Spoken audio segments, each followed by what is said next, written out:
Greetings and salutations, everyone. My name is Featherhoof. And I'm CarnagePanda. Eventually. And welcome back to Anime Talk for Winter 2019. Where, first off, apologies out of the way first and foremost, because... Apology accepted. Not to you, to them. Because we were gone 1 week. We were gone for week 2 because of a combination of God hating the Northeast U.S. and just plaguing it with, like, I think, like, our driveway had, like, over 10 inches of snow. Yeah, so... it did snow a lot, and I got some good sleep after that, but I ended up having to shovel a lot of snow, and it was not fun. It took me a couple hours, and I can't find my gloves, so my hands got horribly chapped up, and I nearly died from this experience. No, but... and then I got sick, and I'm still recovering, still got a tickle in my throat. But, yeah, week 2 was not a good week. But, we were, the world and, us specifically have recovered. We are here now. We have watched 2 weeks worth of animes, and we're going to talk about them. There's just too much information to all take in all at once, so we're not going to rank them this week, but we will talk about them. But first and foremost, we have something else to do. We got this season's, premiere of Elsewhere in Anime. I just wanted to see you do that alone. I hope you all enjoyed that. This really isn't going to be Elsewhere in Anime. This is going to be Elsewhere in Manga. Because I don't really have any animes to talk about that I watched in the previous weeks that I really cared about that much to discuss them. But okay, I actually started watching. Not watching, but reading Bleach because he's a little behind. I'm a little behind. When there was the concept of the big three when we were teenagers of One Piece, Naruto, and Bleach, I only watched a third of them, which was Naruto. And I kind of stopped watching it and switched over to the manga. Good choice. Which is a very good choice since they just started spamming like 800 billion episodes of filler. Yeah. And I wanted to catch up on Bleach, but I didn't want to deal with all the filler either. But see, that's why I had to inform you that all that shit filler is not in the manga. I would hope not. Because the point of them putting the filler in there in the first place is because they've caught up to the manga. Yeah. And the story has not been written yet. Yes. But I'm really enjoying this. How many chapters are you in? I'm 100 chapters into it, which is about a 7th. Okay. Because there's 705 chapters apparently. Okay. And being that this was a manga that ran in Shonen Jump. Shonen Jump. Jump. Yeah. I don't know how to speak today. But being as it was one of those and it ran alongside Naruto, I knew what to expect because they're really short chapters, about 20 pages, and I've been finding myself just blowing through them. It's a really fun and easy read. It is. I mean, you sort of noticed how it shifted really hard in tone there from the beginning. Yeah, it starts off as a monster of the month because of the nature of the beast that the manga is. Being 20 pages. Yeah, which is not a lot. No. I can't even express how fast, I blow through these pages in these chapters. Oh, trust me, I read them as they were coming out, so yeah, I know how it's easy. And speaking of that, yeah, I was reading Naruto when it came out. Okay, and so was I. I was there alongside you. I remember the experience of reading through that because it was kind of a cliffhanger until I got really disappointed with the war arc. Yeah. And was like, well, why am I reading this now? But so far, everything has been fine in Bleach. Yeah, it's... I've heard that it falls apart near the end. Yes. The moment you hear the word Fullbring or Fullbringer, you might as well stop. But I mean, that's my opinion. Oh, I'm just gonna read all the way up to the end because okay, all right. Reading 10 chapters per day Yeah. And, it starts off as the Monster of the Month. Yeah. And I'd always thought that it started out as guys just beating the shit out of each other. Because that's what manga and anime essentially was when we got started back in the late 90s. Well, without spoilerizing it for you. Spoilerizing. Get it right. It does sort of turn into just like, okay, what new dude is Ichigo or one of the other main characters going to have to fight now? And what crazy new power will they have? And what crazy new power will they have to invent to get through it today? It does sort of devolve into that, but for whatever reason, it's always fun to watch. It's always fun to read. There is one other point that I wanted to bring up, that this manga was popular with the female audience. And I can kind of see why. Yeah. Because, almost every character is a woman. Other than, Ichigo and his dad. Of the main characters, of the ones they really focus on, there's two. Rukia and Inoue. Okay, but whatever, I don't care. There's a ton of other supporting characters. I didn't say they all had to be mains. Even at the Gote 13, only 2 of them are female. But the point I wanted to make is that I'm hoping this does not go in the same direction that Naruto did, because there are a lot of female characters there as well, and they did absolutely nothing. Some of them are really important. Some of them. Not all of them. I think 2 of them. Maybe 3. But, there are female characters of importance in the show that do a lot of cool things. Okay, I'll take your word for it. Anyway, so that's your experience with Bleach so far. You're about 100 episodes in. That's chapters in. You got to watch Aizen get turned into a Christmas tree ornament. Yes, that's exactly where I ended. I've been meaning to read 10 chapters per day, but I was unable to get up to 120 since I've been reading it for 2 weeks. I only got up to 100 because I had to fix my mother's computer during that time. So I got a little behind. Well, I'm a lot behind. Yeah, seeing as the manga finished 3 years ago. Yeah, so 3-ish or so years ago. So that's where we sit on elsewhere in the mangas. And one of these days, I will read One Piece when it concludes. Oh God! If it concludes, I think we're going to be 80 years old on our deathbeds, going. Well, wait before I die. Let's watch the latest episode of One Piece. Maybe he'll find the One Piece before I die. I have not watched any One Piece or read it at all. But I'm interested. But I'm not going to start watching the show. Yes, I think at this point it would be more advantageous to read the manga. You'd catch up way faster. Yeah, there's 950 chapters of that. Yeah. And we were just looking at how many videos they have for One Piece. It's over 800, which is just... It's impossible. Yeah. Like I said, you would have a way easier time speed reading the manga than ever trying to watch the episodes. That's my plan there. Good luck. But with that is the end of this segment. We're going to go ahead and talk about our 5 anime this week. They were doozies.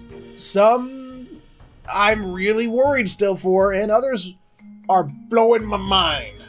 So let's get right on into that list.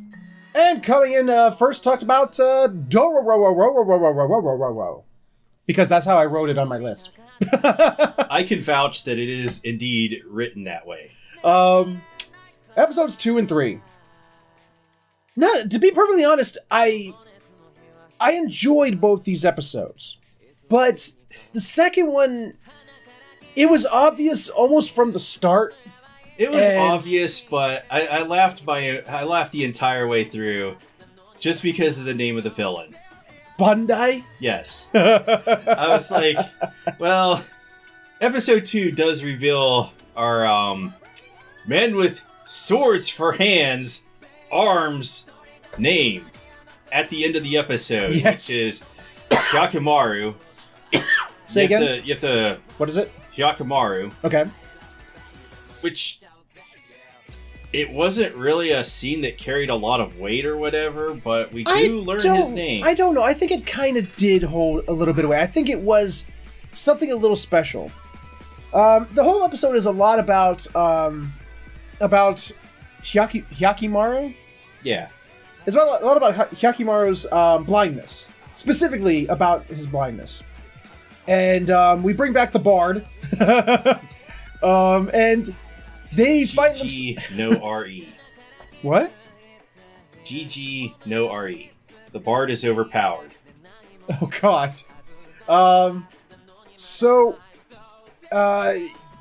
Basically, the narrator, we got a narrator who tells us a lot about Hyakimaru, because Hyakimaru can't speak for himself. How he sees everything as an aura, and gray auras are neutral, and green auras are like life and plants and whatnot, and red is like, ooh, evil and creepy and demony.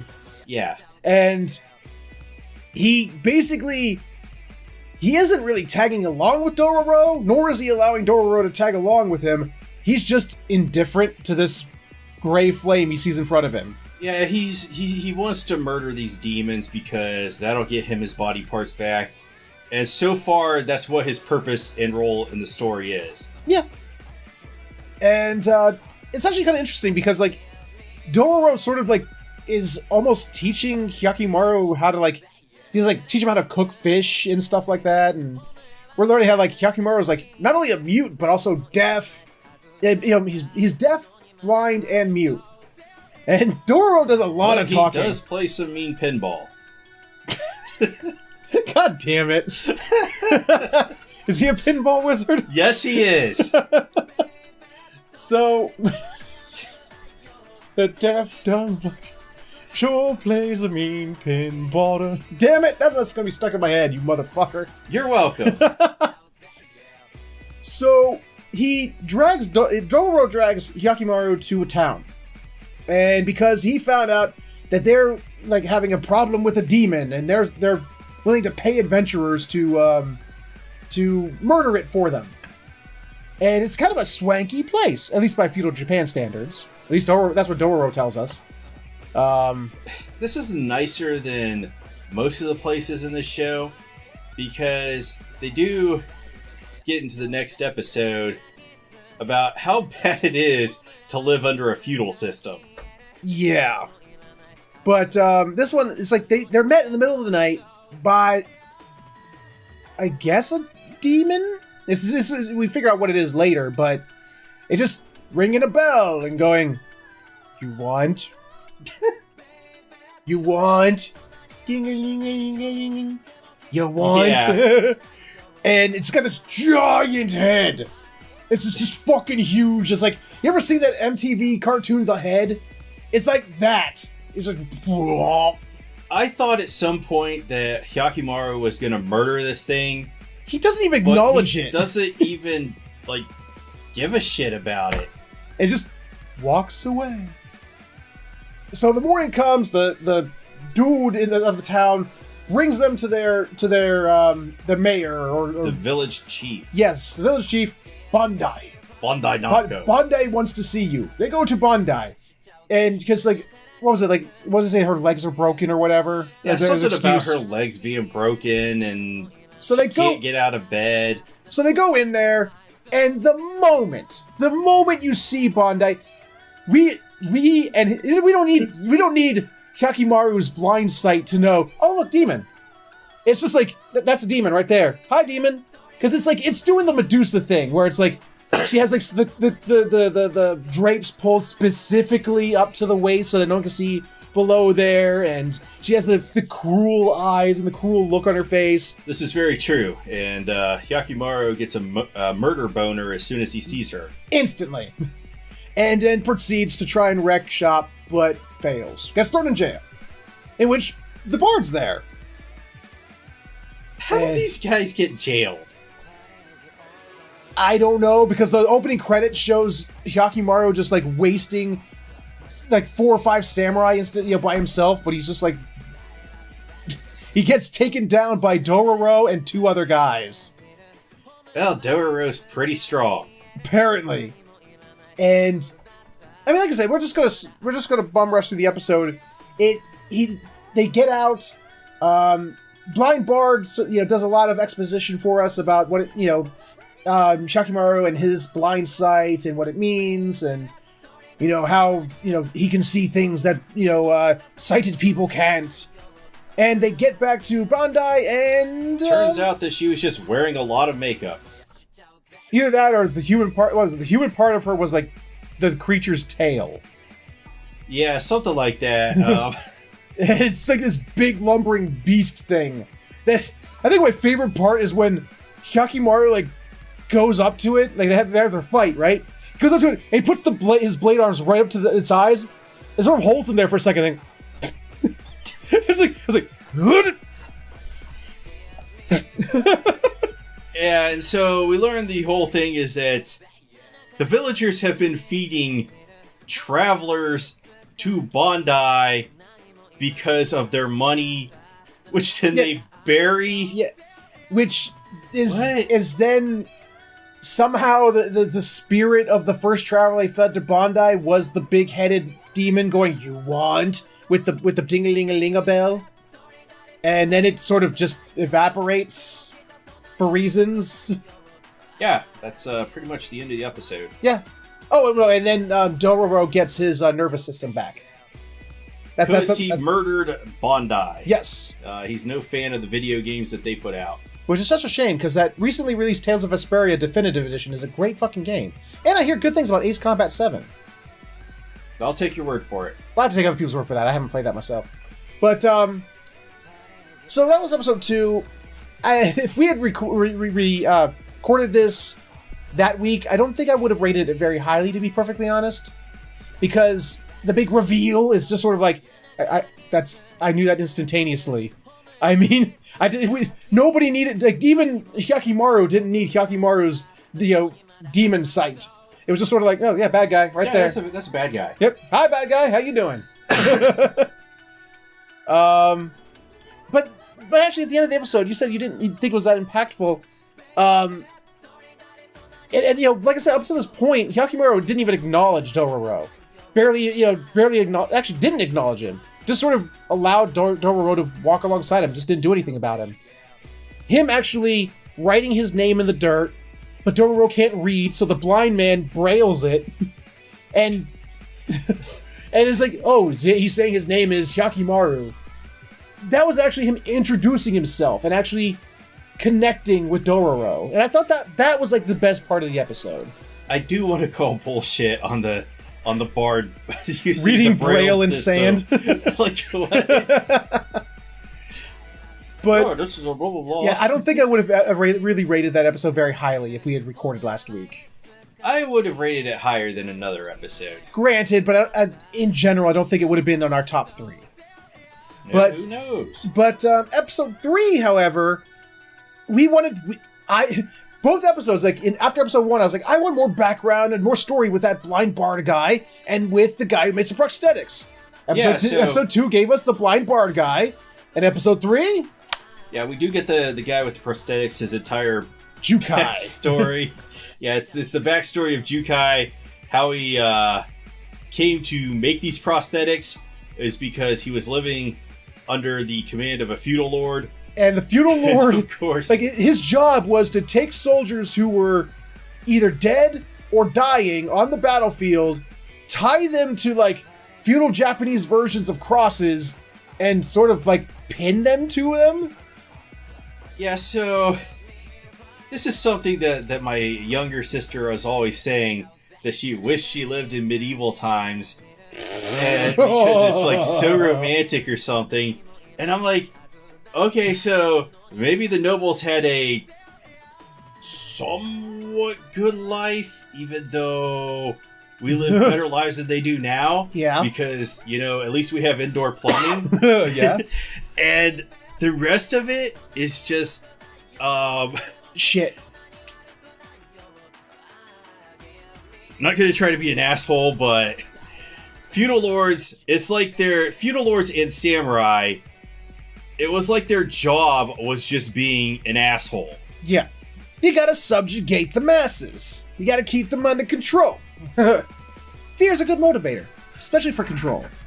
But anyway, this episode, it just sort of starts with, Jukai, he's pinning people up to the cross things, and then suddenly his wife comes streaming down the hill, screaming, "No, dear, no! No, you can't do this!" And then a sword goes through her chest, and she dies, and they go, "Tie that one up, too." Yeah, so Samurai's like, yeah, fuck this woman. And he is so triggered with grief, and then jumps off a cliff into the sea. So the scene where he jumps off the cliff is actually hilarious. Okay. You laughed. I laughed at the animation. I laughed when he jumps off the cliff because he's just like, oh. Well, it wasn't even. It looked like Jukai was just on a slide by himself, and they just slid the slide down down the rest of the what do they call that, the frame on a animation, and then it's the cell, the animation cell of the background. They just they don't use cells anymore. I'm just saying that's what it looked like. They just took two animation cells, one where Jukai's just by himself, and just So it's like a year later, and it shows he's alive, and he's making prosthetics for people who have lost limbs. And he has an apprentice. Yes, an apprentice who lost a leg, and he has a prosthetic leg that Jukai made him. And it's actually kind of a touching episode. It's actually really it's nice. It shows that somebody who made horrible things. His past was horrible things. He did horrible things and had horrible things happen to him, and he's trying to atone. And his apprentice sort of finds out about his past. Yeah, and he's not too happy about that. A kid comes to his clinic to get a prosthetic arm because they ran into a samurai. Yeah. And he was like, "Hi, samurai," and the samurai's like, "You dare insult me?" He cut his arm off. Yeah. Come on, samurai, dude. So what is this? So like, the mother's all like, "Oh, he was a lot kinder. He wasn't as intimidating as I thought he would be. Based on all the rumors." And he's like, the apprentices are like, "What rumors? What are you talking about?" I just want to know where it is in the Code of Bushido that you have to be a dick. Didn't you read? It's in the fine print. It's right there. It's like step 1, be a dick. So he comes back all upset. He's like, "Is it true? Is it true that you worked for the feudal lord?" He's like, "Yeah, I guess I did." And he's like, the feudal lord had my father killed, and I now hate you and want to murder you." And he's like, but don't do it. I gotta help this kid. He's like, "I'm doing this for the kid then." And the two of them, they work on the prosthetic for the kid, and after good. that, he's like, "I never want to see you again." Rips off his own prosthetic and limps off with like a random bamboo staff, and he's like just using it as a cane. And then Jukai finds baby Hyakimaru. I just want to comment on the apprentice. He kind of needs to just get over it. Yeah. I know maybe on an emotional level, he wouldn't want to hear that. Right. But Jukai is actually doing a lot of good, despite the fact that he was working for a dick. Yeah, I mean, if nothing else, he is at least trying to atone for what he did. It isn't like he's sitting there doing more bad. I'm out here doing bad things. It's like, no, he's trying to take the things that he learned from a bad place to do good, I mean... Yeah, and I don't think we're going to see the apprentice again. I think he's just written out of the story. We'll see what happens. So the rest of the episode is sort of... He's got like half a leg missing. I know. The rest of the episode is a lot of Jukai raising Hyakimaru. It's actually kind of cute. Yeah. It's actually kind of cute of him walking around, like, because he can't hear, he can't see, he can't feel. Of course, he does what any child would do. "Oh, I have this thing in my hand. Let me put it in my face and see if it's edible."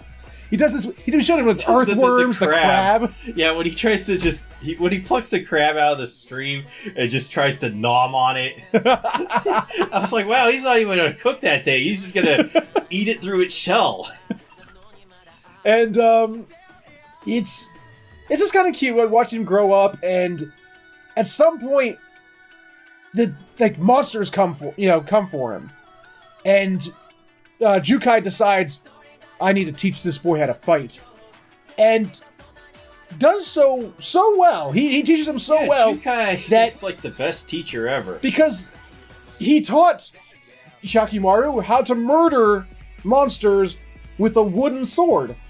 Cut them clean in half with a wooden sword. As if it were fucking, I don't know, fucking adamantium or some shit. Just clean cuts with a wooden sword. How? It's the sharpest sword ever. Apparently. And it isn't until he finds this wolf demon or whatever it was it the wolf demon or another one? It's some demon that has like tentacle arms or something. Yeah. That throws him out to like get him, but the tentacle that came out of his mouth, like a sort of like a tongue that like was dragging him in, and he used that momentum to poke it through its face. It did not work out well because Hyakimaru murdered him and with the wooden sword. Suddenly, he gets his right leg back. And so Jukei's like, well, time to give you swords for arms. So he does. And sends him off into the world. To which it then cuts to modern time, and it shows Hyakimaru, like, realizing, oh shit, I can, like, he's like testing his new sense of nervous system. He's like, ooh, fire! Let me shove my foot into that. Oh, it hurts! Let me do it again. The fire, it burns! Like, literally, he's like, he feels the flames, like, oh my god. Like, he has that look of, like, surprise on his face, like, so that's what pain is. Huh. Shoves his foot right into the fire. And then, like, he's, like, laying on the ground, you know, because he can't speak, but he's just, like, has to look at, ah! Ah! Ah! And Toro's like, you idiot, you can't do that. You shouldn't burn yourself. And that's pretty much where it ends. It's too, like, I mean, it's episode 3, like I said, episode 2 I didn't rank very highly. Episode 3 I liked a little better. Yeah, I really liked episode 3, despite the fact that most of it was entirely black and white, grayscale. Actually, it's more of a brown scale. we were kind of stuck back in last season with the World of Colors here. It strikes back with Dororo, row. Actually, the one thing I did like about this episode was it showed the parallels of Dororo's life and of his brother's life. You know, the brother he doesn't know about, showing how not Dororo. No, I'm sorry. Yeah, Hyakimaru's brother. I'm sorry. You know, showing Tomoro. Whatever his name is. It's TOH and then something. I can't remember the rest of it. And how it's like the parallels of those two lives, and it's interesting. It is interesting. Yeah, the poor boy that is now the heir to the feudal lord, who does not know that his father is an asshole and a psychopath. Even though he has inherited his dad's psychotic laugh, and that obviously this lord wants his son to grow up to be just as psychotic and murderous as him. Will that happen? Let's find out. Hopefully not. But yeah, that was episodes 2 and 3 of Dororo. 2, like I said, I didn't really care for it. It's only because it was fun. It had great action. I did like the fight against Bandai. It just was incredibly predictable. Episode 3, I really liked the story of Jukai. I really, really liked that story. I'll say that I was not disappointed in either episode. I enjoyed them both. Okay, well, differing opinions. Let us know your opinions in the comments below. And meanwhile, we're going to go ahead and move right along to the next anime we watched. And speaking of differing opinions... You know, I did not enjoy episode 2 of Kaguya-sama. I enjoyed the second episode of Kaguya-sama. I sat there and it didn't elicit any chuckles from me in week 2. I got a couple of chuckles. Quite a few chuckles, in fact. This might have had to do with me snubbling the show and everything. Shoveling the snow. This is gonna be one of those things. Stumbling the show. I want to see if I can like create subtitles for that, just to figure out. Just like people hear things and they try to figure out what they're actually saying. Yeah, I could not get into the episode in week 2, but I did enjoy it in week 3. Okay, maybe it's just you were in the wrong mindset for it, but maybe. So tell us what happened in episode 2. I don't know. I didn't like it. Okay, I guess he's passing the torch. 3 episodes. Or 3 skits, rather, as always. Always 3 skits. First off, phone. I can't remember the episodes, the actual skits are called. I just call it the phone one. Shirogane gets a phone. A smartphone, and he's all proud of it. And it's now his plan to get Kaguya to ask him to swap information with him. Because that will show that she wants his information. And that will be an admission of... some kind of affection somehow. Yeah. I don't know. So, and it's actually kind of funny, the things that they go through. Like the different bits to try and get the other one to ask. I think my favorite one was Shirogane's. He's like, oh, he asks the secretary chick. It's like, oh, so what do you think of my profile pic? He's like, oh, yeah, it's such a cute profile pic. What is it? He's like, oh, it's just me it's me as a child doing a cute thing. And Kaguya's all like, oh shit, I need to know what that picture is. But if I ask that, then he'll, if I ask to swap information with him so I can see the image, then it will ruin everything. Yeah, so I wasn't really feeling this episode. The skit specifically, or the episode? The entire episode. Okay. So Kaguya-sama is a manga that's been ongoing. There's over 100 chapters of it. Wow. And they're really good for... Okay, go ahead. People have been telling me that it's a lot of the later stuff is why people love this show. And it's not as strong early on. I don't know. I'm having a lot of fun. I thought it was hilarious. The way she tricks him into showing her his phone, and he's like regrets it the last second, tries to hide it. The second skit where they try to like determine where they're going to go on vacation as a student council vacation, and just like the scene where Kaguya's all self-conscious about her flat chest because the secretary's like, very well endowed. The whole thing is that she wanted Shirogane to see her in a bikini. Yes. Because she's like, as soon as he sees me in a bikini, he's gonna, he's just gonna fall for me. He's gonna be seduced entirely. And then they did this whole thing where the secretary's like, yeah, I want to go too. And then she's like, oh, if she goes, then this is not gonna work because she's got a much bigger bust than me. And blah, blah, blah, he's gonna fall for her instead. And I don't know why this just did not work for me. I don't know. I was giggling. And then the third skit is one that got me giggling. Really good and proper. The whole episode is Shirogane, though he has no experience in relationships whatsoever, giving relationship advice to an underclassman. And Kaguya's outside the door listening into the whole conversation and judging him. And his, like, really bad advice. It's honestly... like terrible advice. Yeah, he did give some bad advice. But like confidently giving it as if it's like it's worked for him 100% of the time. Well, confidence is the key to a lot. Yeah, it's true. So even if you look like an idiot doing it. I mean, although he's like, I did like when he did like the wall slam technique. Yeah. And Kaguya was like the opposite side, and she still reacted as if she was doing it to her. Yeah, he just slayed her with that. But the part that got me is that he goes on to start describing Kaguya as this cold-hearted, nasty woman, and blah blah blah, like bad-mouthing her, but then like changes tact instantly out of nowhere, like to start praising. But this is probably her better qualities because she's really intelligent and beautiful looking and blah blah blah. And he's like, oh, he does care. And it's like it goes to his point of view. And it's like, thank God I noticed that she was hiding behind the door so I can change tact. I got the feeling that he almost confessed as well. And he was like glad that he caught that. Yeah. So that he wouldn't say anything because she was listening in on the whole conversation. And it ends up with this kid taking his advice to heart and doing the wall slam technique to this girl. And she's like, "Oh God." And I guess works. I love him.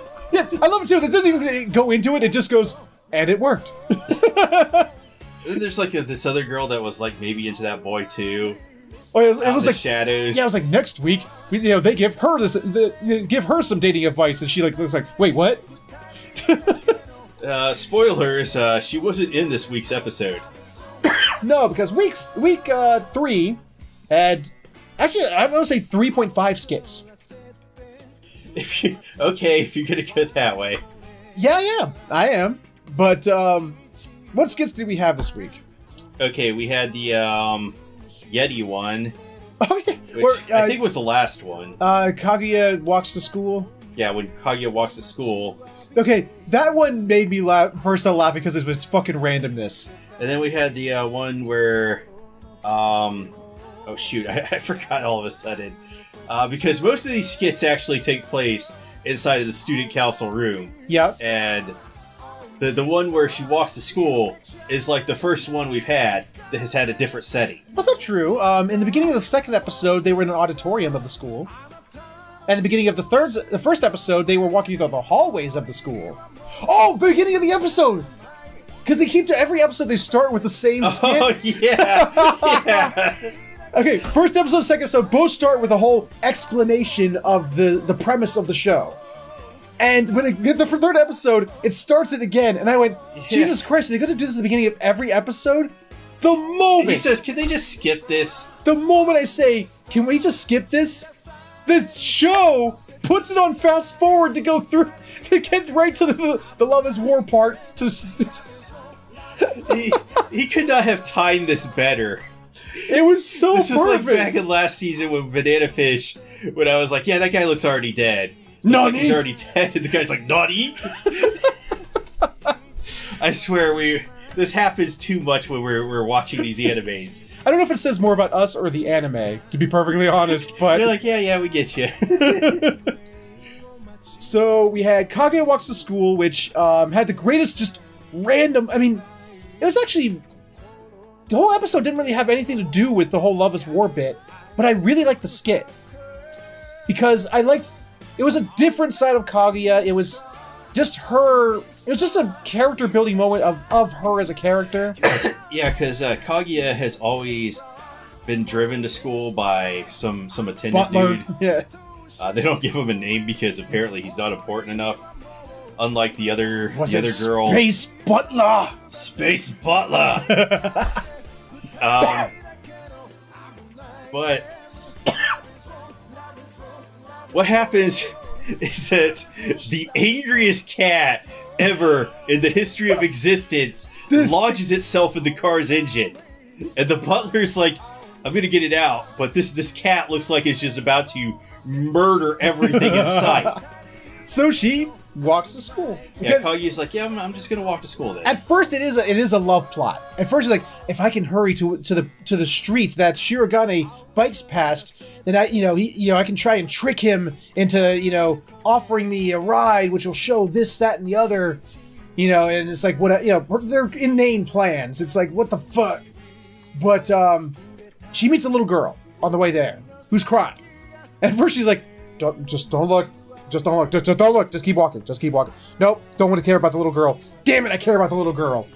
And it's like, what's wrong? I'm scared of crosswalks. Yeah, the little girl's scared of crosswalks. Apparently. So Kaguya helps her get across the first crosswalk over to the other side of the street, and she's like, "Let go of me. Go play in traffic." And the little girl's like, No, there's a lot of crosswalks on my way to school. You gotta help me get there. So that she just continues on helping this little girl, and she tries to find out, what her whole story is. She's like, well, how did you walk to school before? Well, I was with my friend Yeti.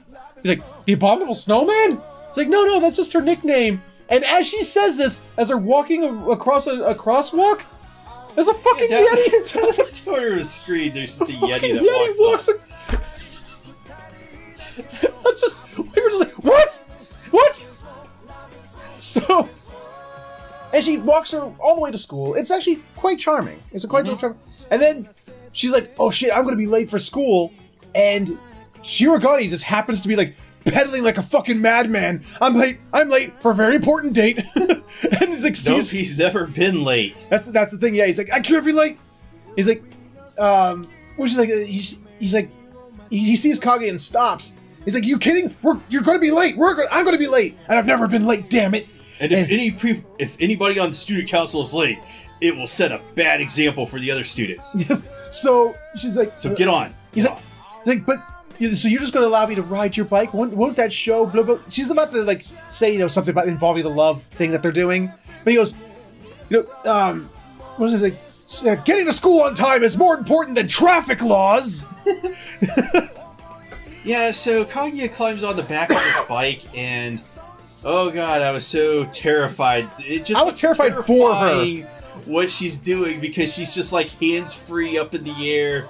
Well, no, they're on her knees. Their hands are. She's not holding on to the bike. She's not holding on to anything, though. That's what she has her hands on her knees, and look at the soppy, happy look on her face, and it's just sort of like, I'd be terrified. I'm like, I'm gonna fall off at any minute. I swear to God.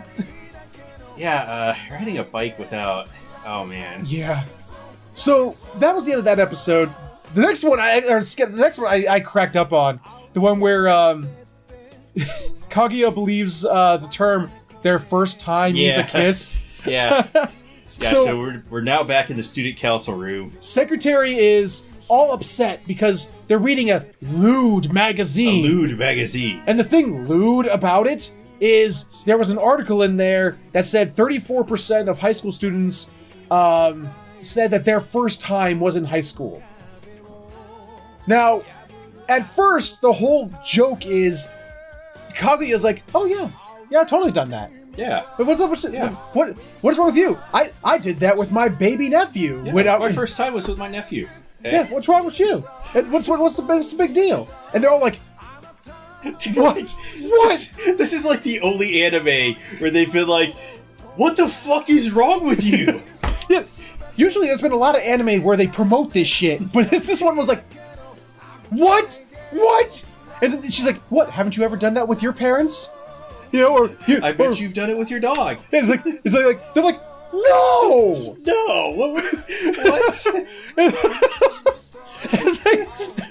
What? She's like, you people have lived a very emotionally stunted upbringing. Jesus Christ. And they're all like worried for her, like, oh my god. Is this what the upper elite do? Is it that they programmed her to believe that this is normal? What the fuck? And until Shirogane gets in his mind, like, wait a minute. Yeah, I got like halfway through this that there was a misunderstanding between Party A and Party B. But although Party C is there as well. This is the part that gets me, though. When Shirogane goes, Kaguya, you do understand what my first time means, right? She's like, I am a lady. Please, I know what that means. And he goes, you know what it means? And it's like the secretary goes, she puts her hand like, I got this, bro. I got this. And she goes over and whispers into her ear what it means. And it does like the SpongeBob thing. He was like, several minutes later. And she's got this look on her face as if she's just been described what heaven looks like. She's just been described like, she's like, oh my god. Okay. Interesting take on it. And then she's like, but wait, these 34%? No! That's illegal before marriage! Oh! Yeah, it turns out that Kaguya thought it was their first kiss. Yes. And the president and the secretary were on a completely different page than Kaguya, who has been sheltered her whole life. Yes. Like, it actually shows her entire upbringing, her entire sex ed has been by, like, one of those, like, ultra-conservative teachers where sexual relations involved kissing.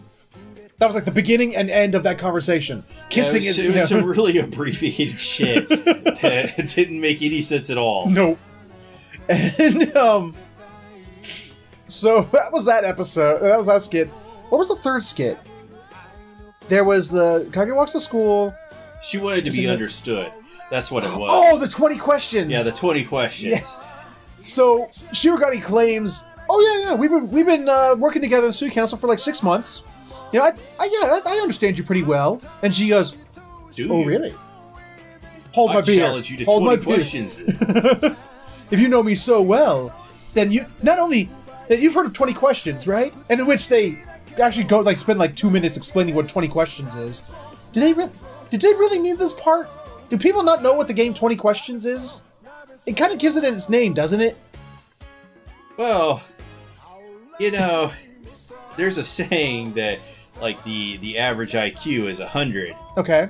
So you just have to understand that half of the people are dumber than that. Oh yeah. So good point. So she goes, "Okay, if you understand me so well, you won't even need all 20 questions. You'll need 10." In which she asked 10 questions in the most dramatic, visually described game of 20 questions I've ever seen. Sort of like depicted as a shootout between two people in a Western. Oh yeah, so yeah, because it goes from porn music to spaghetti Western music. Yes. Yeah, shout outs to the porn music in this episode. Yeah, because Kaguya's trying to trick him. Yes. Into making him believe that her 20 questions is something that she likes. That's what he has to guess. And she wants him, she's specifically trying to get him to think that she's thinking about him. And, yeah, so, all 10 of his questions lead him to believe that she is talking about him. And she's blushing and everything. Uh-huh. And then he's like, wait a second. This is Kaguya. I understand Kaguya. So my answer is... a dog. And she's like, yeah, you got me. And she even shows on the paper. She wrote down, was it Pesu, which is the name of the secretary's dog. Yeah, the ugliest dog in existence. Jesus Christ, yeah. At least the worst drawn dog I've ever seen in a while. Next to like Mochi from Excel Saga. Is Mochi a dog or just food? that was a dog. Yeah, emergency ration Mochi. But that was the third 3 skits of week 3. The 0.5 skit. Suddenly this show becomes an idol performance. Well, it's not really an idol performance. It's the ending to the episode. But it's not! Episodes 1 and 2 had a totally different ending. Yeah, so, they have a different ending song, animation. It actually has the secretary chick dancing, and she's doing all kinds of little moves you see other idols doing, and she's actually doing an idol performance. In the student council office. This was so well drawn and animated. It actually put like the entirety of Zombieland Saga to shame. Like the entirety, or just the idol performances? Okay. It actually did. It was really well animated for an ending credit scene. Jesus Christ, that was really well animated. Usually it's just like slides and still drawings on an ending credit scene. This was really well animated. It was crazy well animated. But that was weeks 2 and 3 of Kaguya-sama. What did you think? Because I know we have very different opinions. I'm not going to put Kaguya-sama on notice. You're not? I'm not going to put it on notice. So, you hate it too? Yeah, I could not get into that episode. I was totally on board. And what about 3? You know what? I liked 3. 3 was pretty good. If we did 3 by itself, where do you think you would have put week 3 of Kaguya-sama? I would have put week 1, week 3, week 2 so far. Okay, all right. So you say 1 was the strongest week they had so far. Okay, now let's address my fear of the show. We're 3 weeks in. The joke. It is the joke. It's 3 times an episode. It's the same joke. Is it getting stale yet? I don't know. You don't know? I don't know. I'm gonna I'm gonna say that it has not gotten stale just based on the manga performance. That people are just eating this shit up. Okay, hey, there were other shows. Like I said, Ranma 1/2. It was. Hold on. It was 7. It was a 7 or 8 seasons. Like 7 seasons of one joke. Every episode was the same exact fucking joke. Okay, so I liked Ranma 1/2. And then, but I liked it for about 4 seasons. And then, like, one of these seasons, they just started repeating the jokes that they did. Exactly. Like, verbatim. Yeah. And that's when I dropped off. But it kept going for another 3 seasons after they did that. That's what that's why I sort of have this fear with this show. Okay, so with a manga, they can adapt, like, I guess if Kaguya-sama is like 20 pages, like a Naruto or Bleach, okay, they can adapt 2 chapters per episode. Okay. So if they have like 100 chapters out there, that's about 50 episodes worth of content. Okay. And I believe this is only slated for 12 episodes. Okay. Don't quote me on that. Too late. It's on screen now. He has been quoted. So there is a lot more content that they could pump out. I hope so, because beyond this season. Yeah. Episode 3 did give me a lot of hope for the show, because I liked that there was one episode, Kage walks to school, where it wasn't the joke. They actually created a little story, and it was a nice little story, and I really liked it with a Yeti. But yeah, I'm digging it. I think it's. I will hold my opinion on this until I see next week's episode. Okay. And episodes beyond that, because I might pick up the manga after this show is done airing. Okay. Just to prevent myself from getting spoilers. Okay. And probably because there's no hope of it getting another season. Okay. So that was Kaguya-sama weeks 2 and 3. I thought they were both equally hilarious. Somebody thought one week was less so than the other. And those are our feelings. So with that, we're going to go ahead and move right along to our next anime. Moving right along, we have Magical Girl Spec Ops Asuka. Or, what's your nickname again? Murder Force. Murder Force. Which does not it continues to not disappoint on the Murder Force part. It's so... The dichotomy of this show is just so weird to me. Like, half of the episode is all like, aw, look at the girls in high school doing high school girl things. Okay, and then the other half of it is like, blood, chopping off limbs, massive destruction.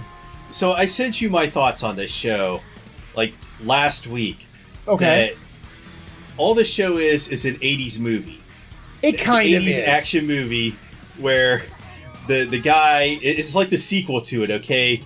They've already gone on the killing rampage. Okay. And now in the sequel, they're trying to be the man of peace. But something's calling them back to action, so they have to murder everything again. So Rambo. Yes. All right. It's Magical Girl Rambo. Got it. So, where did we leave off with Magical Girl Asuka? We left off with Four Eyes. Again, we're still learning names. Four Eyes is suffering from severe PTSD. Yeah, so this actually continues off of episode 1, where Asuka saves Four Eyes. Because we're never going to be able to remember her name. I know her name starts with an S. That's all I remember, but I can't... And there's a K in there as well somewhere. Okay. I know, those 2 letters are in there. I would say Asuka, but somebody's already taken that name. An S is first. The S is the first letter in it. But, so... Yeah, and I might have lied earlier, because this is also based off of a manga. Okay. Which is ongoing. Okay. But there's only like 14 or 15 chapters out, so... okay. This is going to be like 12 episodes, and this is going to adapt all the content that's out there right now, because, there's not many chapters. No. This is basically one of those animes they put out there to say, hey, this is a cool thing, go read the manga. So it's basically promotional material for the written material. Yeah. Okay. Well, so poor Four Eyes, I actually kind of feel bad for her in this episode. Like, I really do. It's like they did a good job of, like, showing this little chick.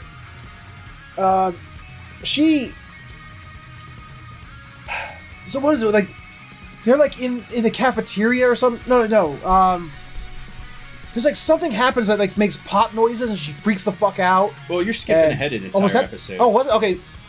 Well, no, there was like 2 things that sets her off in this episode. What was the second one was the siren, but there was another thing that got her all freaked out. Well, I don't exactly remember the details.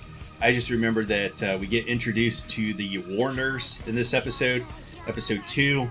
And yeah, there's 2 plots going on right now. There's the plot of the Warner's Kurumi and the plot of Four Eyes' PTSD. And the Scissor Girl shows up. Oh yeah, 3rd plot. Yeah, there's that. Well, that sort of goes with the Kurumi plot line, but yeah. So I'm gonna call her Harlequin until we actually get like another name for her, because that's just she's strikes me as like a Harlequin style character, only murderous. Well, more so murderous. Well, to quote the Queen, they're very bad magical girls. Yes. Apparently, Queen and like I said, I'm going to call her Harlequin until we get another name. Are magical girls, illegal magical girls. Illegal. Well, that's what they're described in episode 3. She goes and sells a teddy bear, a demon teddy bear to those terrorists that were with that guy that they caught in the first episode. Yeah, Comrade, whatever the fuck his name was. Yeah, the Joker. Well, he wasn't exactly the Joker. Yeah, I know, but it just reminds me of that scene from Dark Knight. But, so they're all like, "Oh man, they caught him. We're gonna have to go get him out, and we're gonna get revenge." And she like shows up out of nowhere, is like, "Hey, you want revenge? I got a teddy bear," which is, I guess. I guess they were like, okay. Like, the thing is that they play this shit so straight. There's this fucking demon teddy bear. Well, it does become horrifying later on. Yeah. But to see them in these forms, like, how do you take this shit seriously? So, while Asuka is continuing to refuse to go back to Magical Girl Force. She's like, no, I don't want to do it. No, I will not. Yeah, her dad is trying to get her to come back. And she won't do it. And she's almost sort of using her friends as an excuse. And I don't know if you noticed this, but during the conversation she was having with her dad inside of her house, there was a reference to Transformers. Was there? Yes. Where? I took a screenshot of it. We could put it like right around here or something. Okay. Right here. But what about here though? Can we put it here?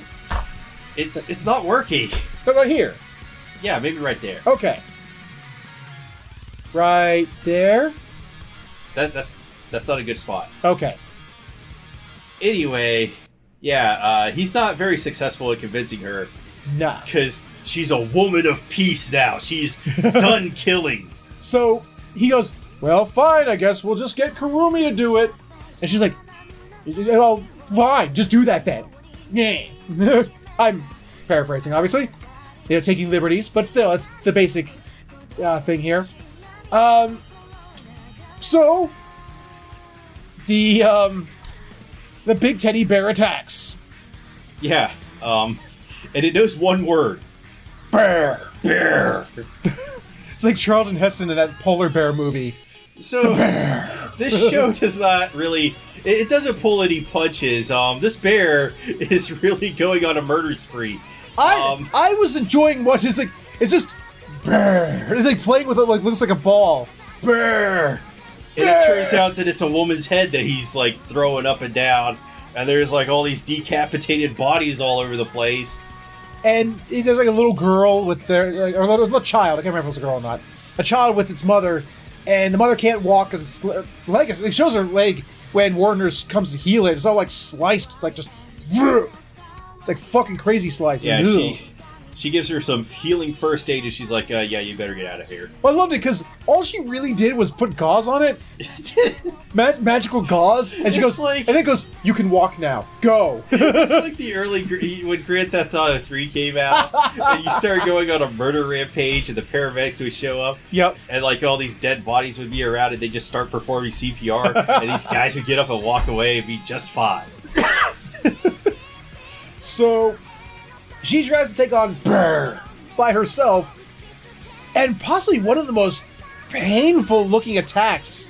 She gets like smacked so hard that she fucking bounces like a pinball. Yeah, that would have killed a normal person. Yeah. And Bear goes in for the final attack, to which Asuka goes, no. And like just comes out of nowhere and defends her. And she defeats Bear. With like 3 slashes. Well, first she disarmed him, and then But and then literally she slashed him in the neck, and the slash on the neck leaves a heart shape behind, so we know we're in a proper magical girl show. Yes. And that's pretty much the end of this episode. No, because no, that's not the end. Yes, it is. Yes, it is. No, because the gay stuff does not happen. It wasn't gay stuff. In my book, it is. It shows a scene where they're sitting in Asuka and Kurumi they're not in magical girl form no more. They're just sitting at a park in normal form, and Kurumi's sort of just like, almost like chastising her. It shows like little flashback. It's like, it seems like Asuka sort of pressured Kurumi into becoming a magical girl, and then with the promise of I'd always be there to protect you, and then she's almost like I said, chastising her, like, you said you protect me, and then you left. And that's very true. I did like the scene on the swings and stuff. Yeah, but there was a scene where like Kurumi like pulls herself in close to Asuka, like it shows the shadows, and it's almost like, are they kissing? What's going on? But then it shows she's like whispering something in her ear. And so it's the next day. It's the next day. Asuka's feeling a little guilty. She got guilt tripped. Proper and plenty. And the teacher's all like, we got a new transfer student. You don't say! Wow, transfer students all over the place. It's almost like we're in an anime. One of those late night animes? Yeah, a late night anime. And that's when the anime cuts. The episode cuts. Episode 2 I liked. I didn't mean that, but... Oh, no, we've totally missed the best part. Where Harlequin fucking takes the scissors. Oh, fuck. Harlequin's with like this little pig demon. And they're just sort of hanging out in like this parking deck or parking lot, and the attendant of the parking lot's like, hey, little girl, it was a police officer. Well, it looked like a security guard to me, but he's like, little girl, you can't be here. You should probably get going. And she's like, oh, okay, and sort of walks towards him, and the guy gets distracted by the pig demon. He's like, hey, what the? And she just gets this like way crazy smile on her face, and then just proceeds to stab him in the eye with scissors. It's like, this show, man. I have read ahead in the manga because Cheater! I got curious Cheater! to know how much content was there. These chapters are dense. They're like 50 plus pages.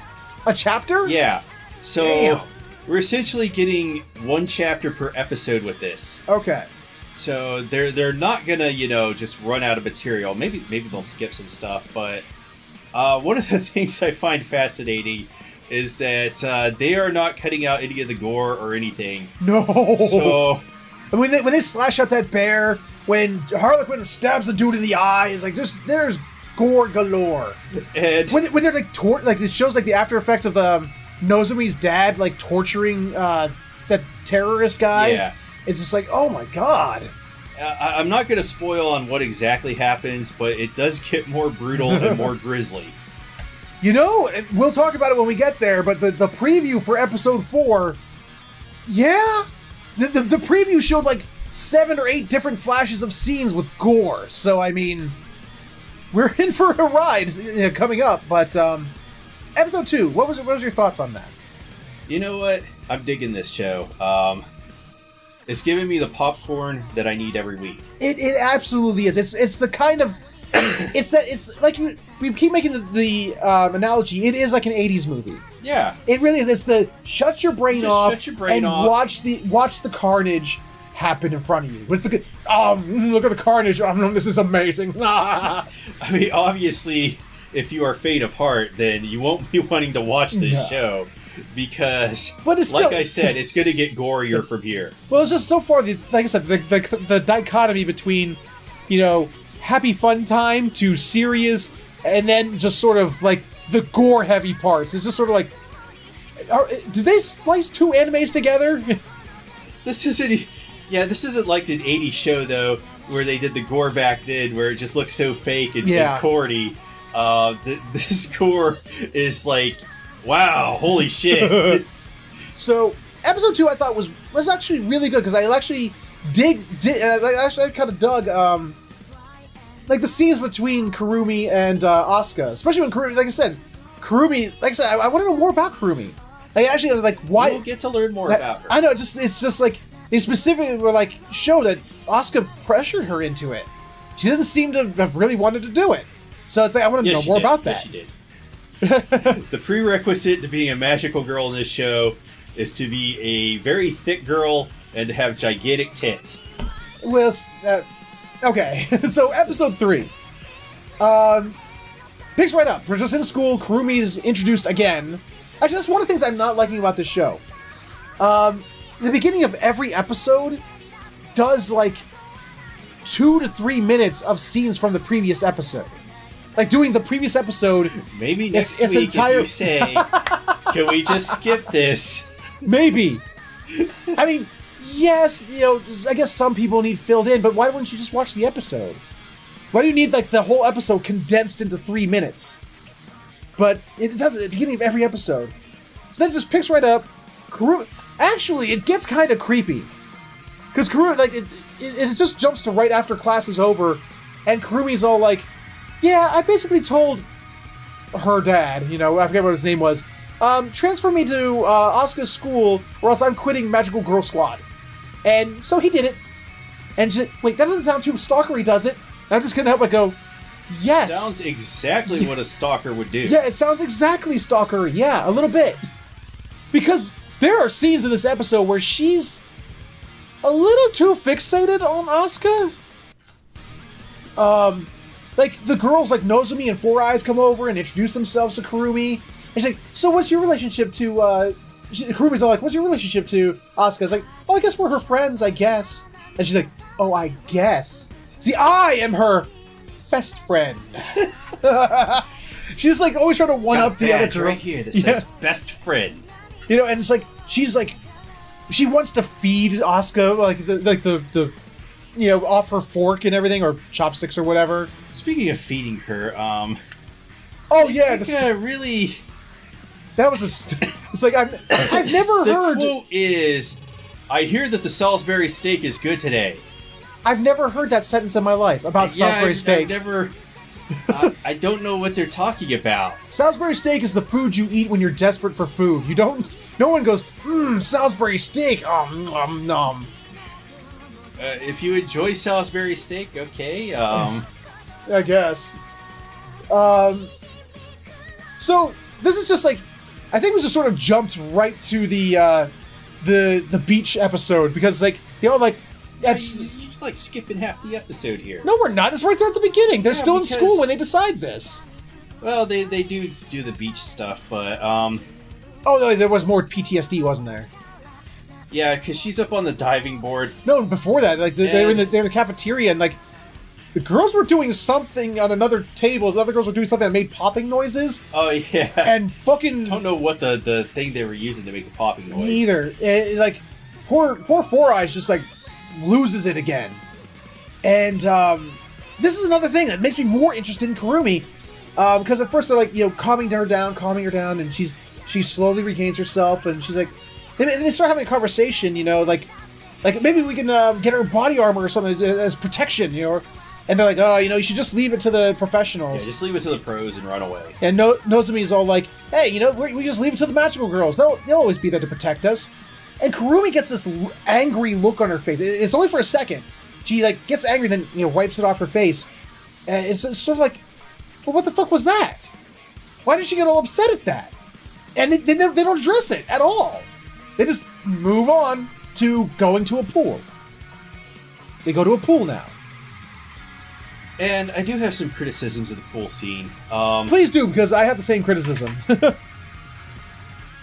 So, a secret in a lot of comics and stuff is that they don't actually draw people wearing clothes, which is how they get the, shapely. Muscular, shapely bodies on like Spider-Man and Superman. Yeah. What they do or is like they just draw them. Grey. They just draw them naked and then color them in. And you can tell this when they do this in anime. Yeah. Because a lot of times they will just leave the belly button in. They won't take that out. And in the case of this show, they've got the swimsuit just riding up into their ass crack. Yes, they do. There was just scenes where this turned so fan service so hard. There are just scenes where it's like starting from the legs and moving up, showing the whole body, or close up, just like the ass is just the whole frame. It's just like ass. It's like, what the fuck? Yeah, so these girls are drawn completely naked, and their swimsuits are colored in.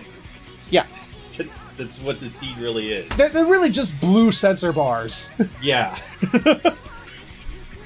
So, it's the girls having a fun time. They even go to a movie. Samurai... No, wait. The diving board scene, right? Yeah. More PTSD. Yeah. Well, actually, it's almost like overcoming PTSD a little bit. Because, like, she's like... What does she say afterwards? She dives off the diving board almost not doing it. She's like... If you want to call it a dive. Well, she jumps off the diving board. And she says something to the effect of, I don't want to ever be paralyzed with fear ever again. I just want to be able to just do it. Do it. Do it. Execute Order 66. Unlimited power! But, so it's like they go to a movie. It's nice, the happy scenes. And, well, I just realized he is right. I did skip about half the episode because the episode actually opens with Magical Girl Mia versus the Mexican cartel. Yeah. Fucking Magical... Is this supposed to be... what the fuck is her name? Miley Cyrus? Is this supposed to be a reference to her? I don't know how, but okay. But, Magical Girl Mia has an arsenal of guns, or a gun. Which comes in with, when she materializes this very realistic looking gun. It's like fucking assault rifle with a sparkly ting. I like how the guy in the beginning comments, he's like, I feel really weird when you're transforming in front of me.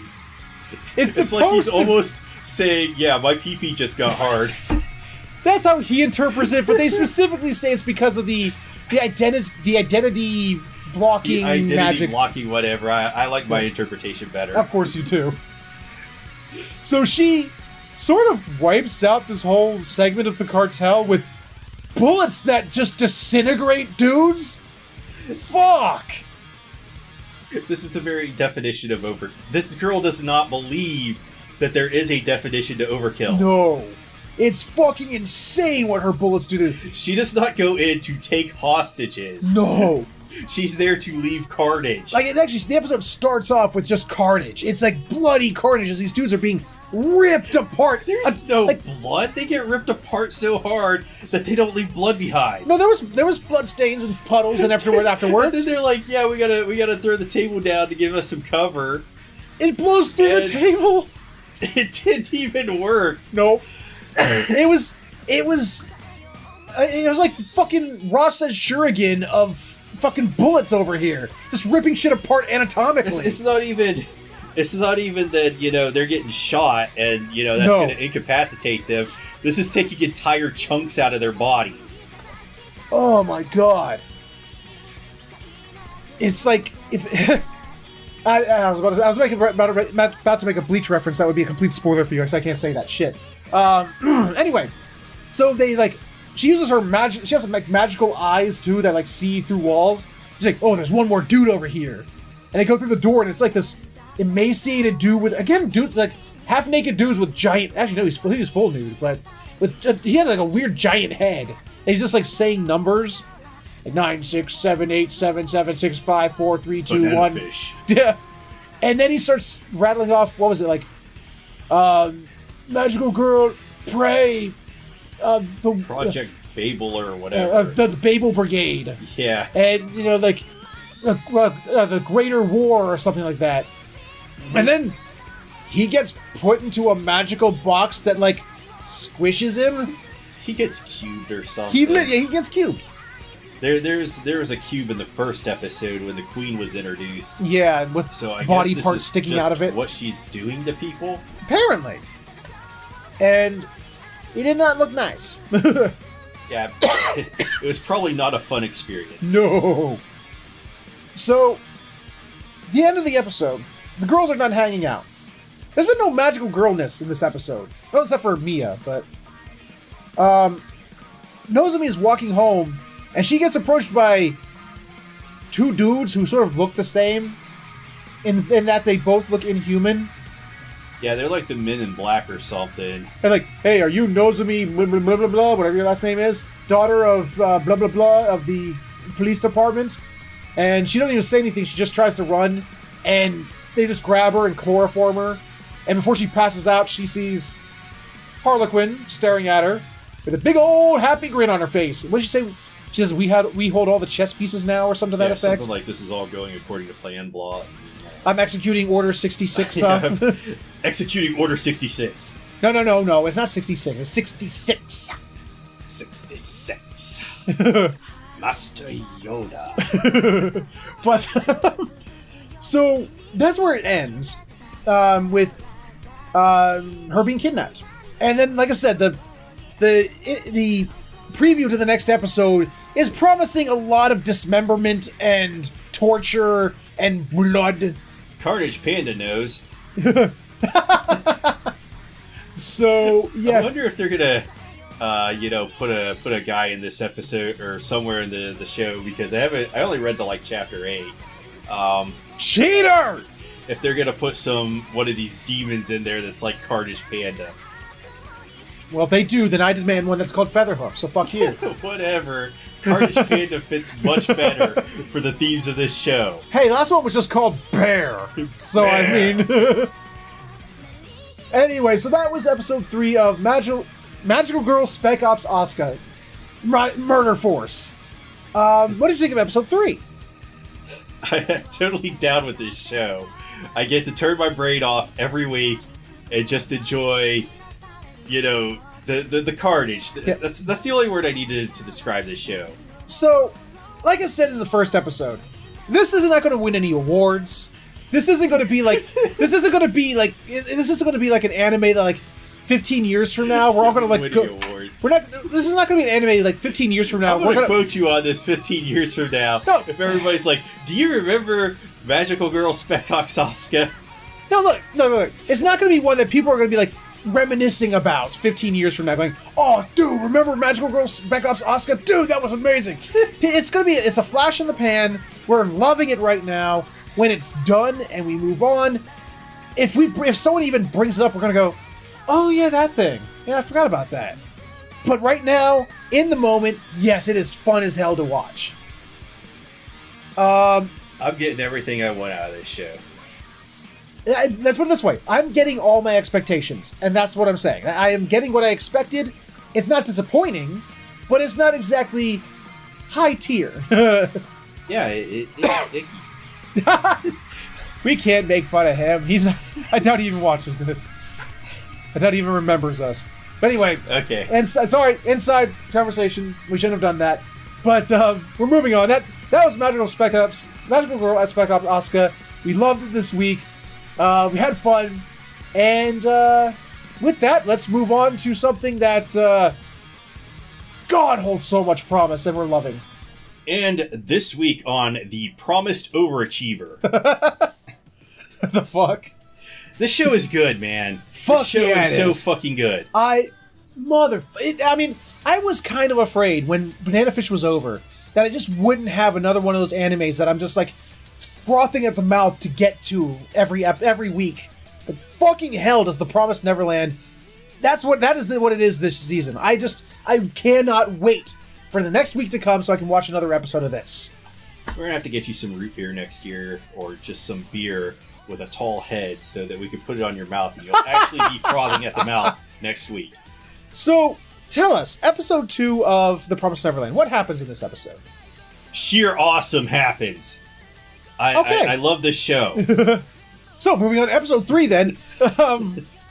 Episode 2, what was in episode 2? I think they're more of trying to figure... Episode 2 was them trying to figure out what was beyond the little fence that...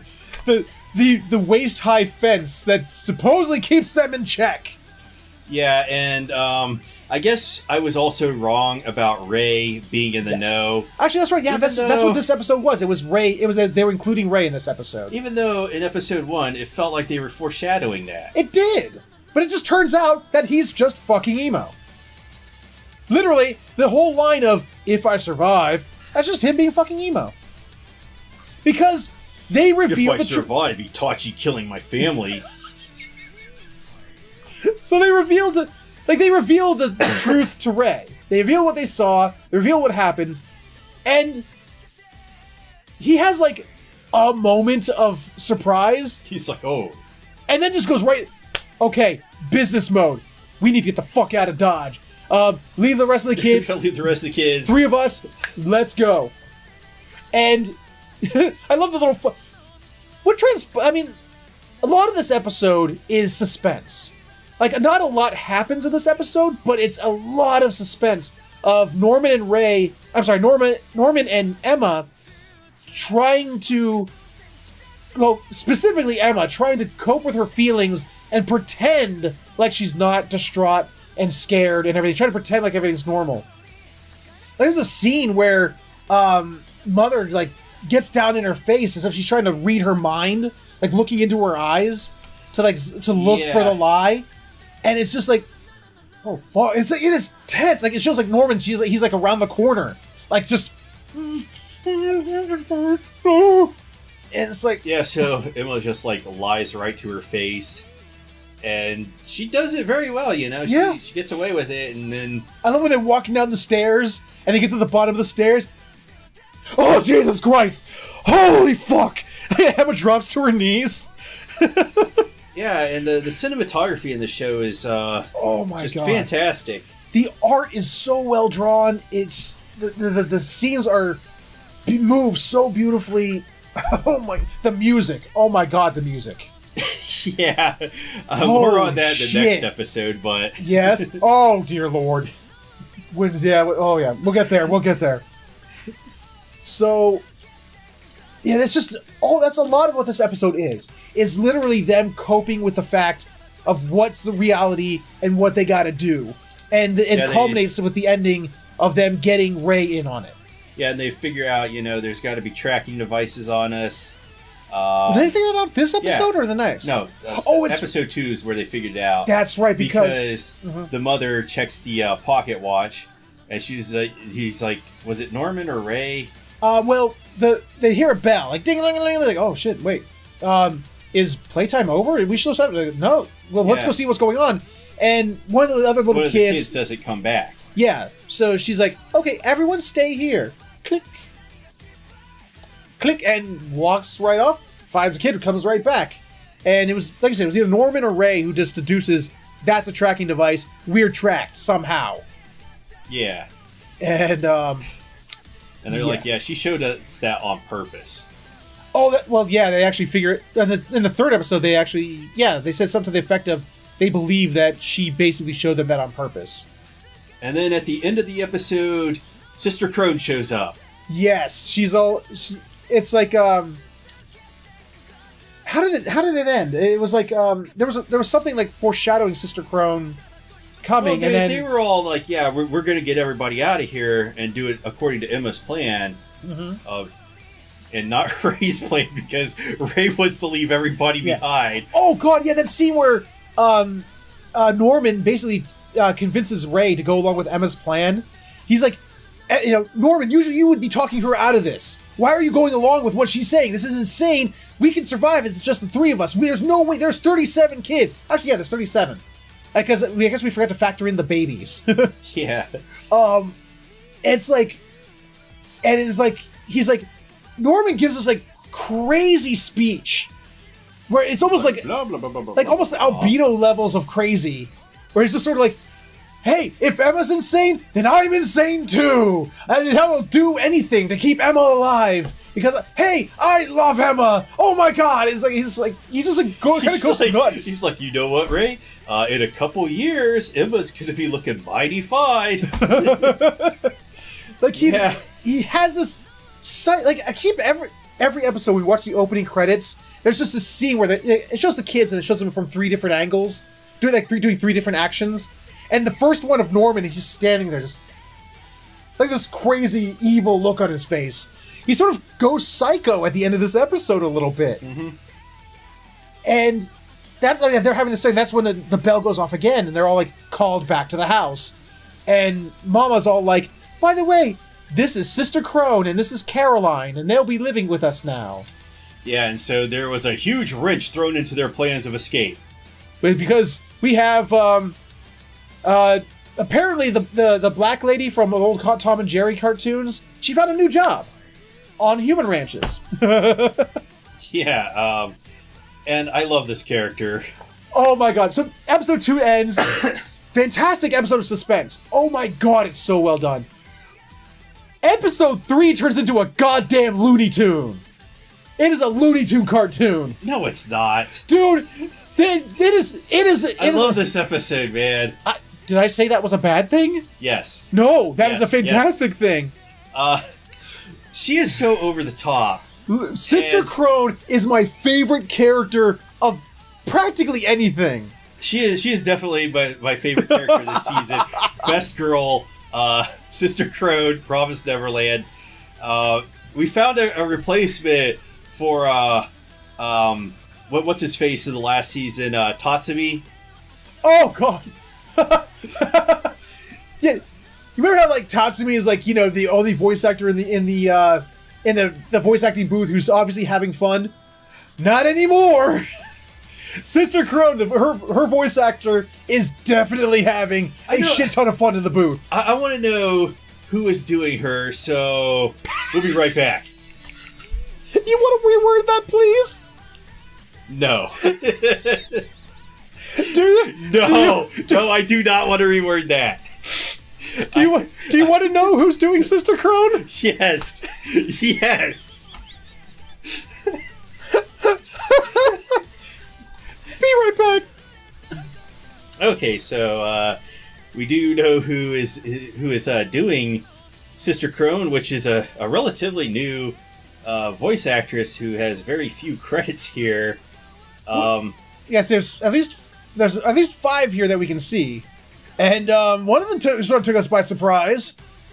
Is Asta from Black Clover? So I don't know if she's. My theory is that she's doing a younger version of him because they tend to find female voice actors to do little boys. Right.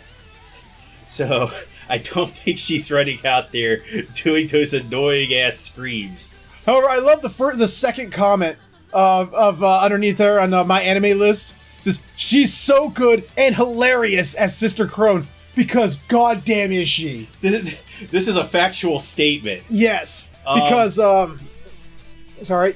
Yeah, she stole the show in this episode. I mean, at first she's not. At first she's like, you know, you're introduced to her. Apparently, Mom's name is Isabella. Yeah. And she's like, Isabella, oh my God, you're like the youngest candidate ever to be made a mother of a human ranch. And, you know, I look up to you so much. She's like, shut up with the lip service, okay? I don't need you here for that. This is my human ranch. You're here to basically be my eyes and ears on the ground so I don't have to get my hands dirty. You're going to do what I say, deal with it. Because we have a problem. At least 2 of the kids found out about our secret. He's like, oh no, we gotta report that. We gotta execute Order 66. and Isabella goes, no, we're not doing that. It's like, but that goes against orders and blah blah blah. Like, no. Isabella's like, okay, I don't care. What we're gonna do is we're just gonna keep this under wraps because the next shipment is in 2 months. We'll just keep it under wraps for 2 months, and we'll ship them out as planned. They'll just be the next ones to go. And she's like, but that's very against the rules. Like, I don't care. Deal with it. You do what I say. bitch. And she's like, well, okay. And the next scene that precedes this, that follows this, not precedes, but follows this, is possibly one of my favorite scenes in anime ever. This is... She's in her room talking to a doll that apparently she thinks is talking back to her. And just... Yes, she's not all there. Oh my... Yeah, no, she is not all there. She's devising this plan to weed out the culprits herself. Yeah. So that she can deliver them and... get Isabella fired and then take over as mother of her own ranch for the first time ever. And blah, and how important and awesome I'll be. Oh, come here, my little doll thing. No, don't be jealous of the other children. I'll still love you the best. Oh my god. Oh, don't use such language. It's like, and she's just hamming it up to the nth degree. Like she's just gesticulating and yes, and it's like the emote she's giving. It's just so great. It's like fucking M. Bison for the Street Fighter cartoon. Yes. So now Fujita right here is like, this is the best fucking performance I am witnessing this season. Absolutely. She is everything she does. Even from this point forward, at first she was just sort of like playing like the cuddly, school mom. Oh, I'm friends with all of you. After this freak out scene in her room, like every scene she's in, she is fucking skimming the stratosphere. She is over the top. Everything she does, and I'm loving every moment of it. Like Norman and Ray are having like a discussion about what to do, and she sort of comes up behind them, and oh my god, it's that suspenseful, scary fucking scene where she looks them both in the eyes to try and because she's trying to find out who the culprits are, and it's fucking terrifying.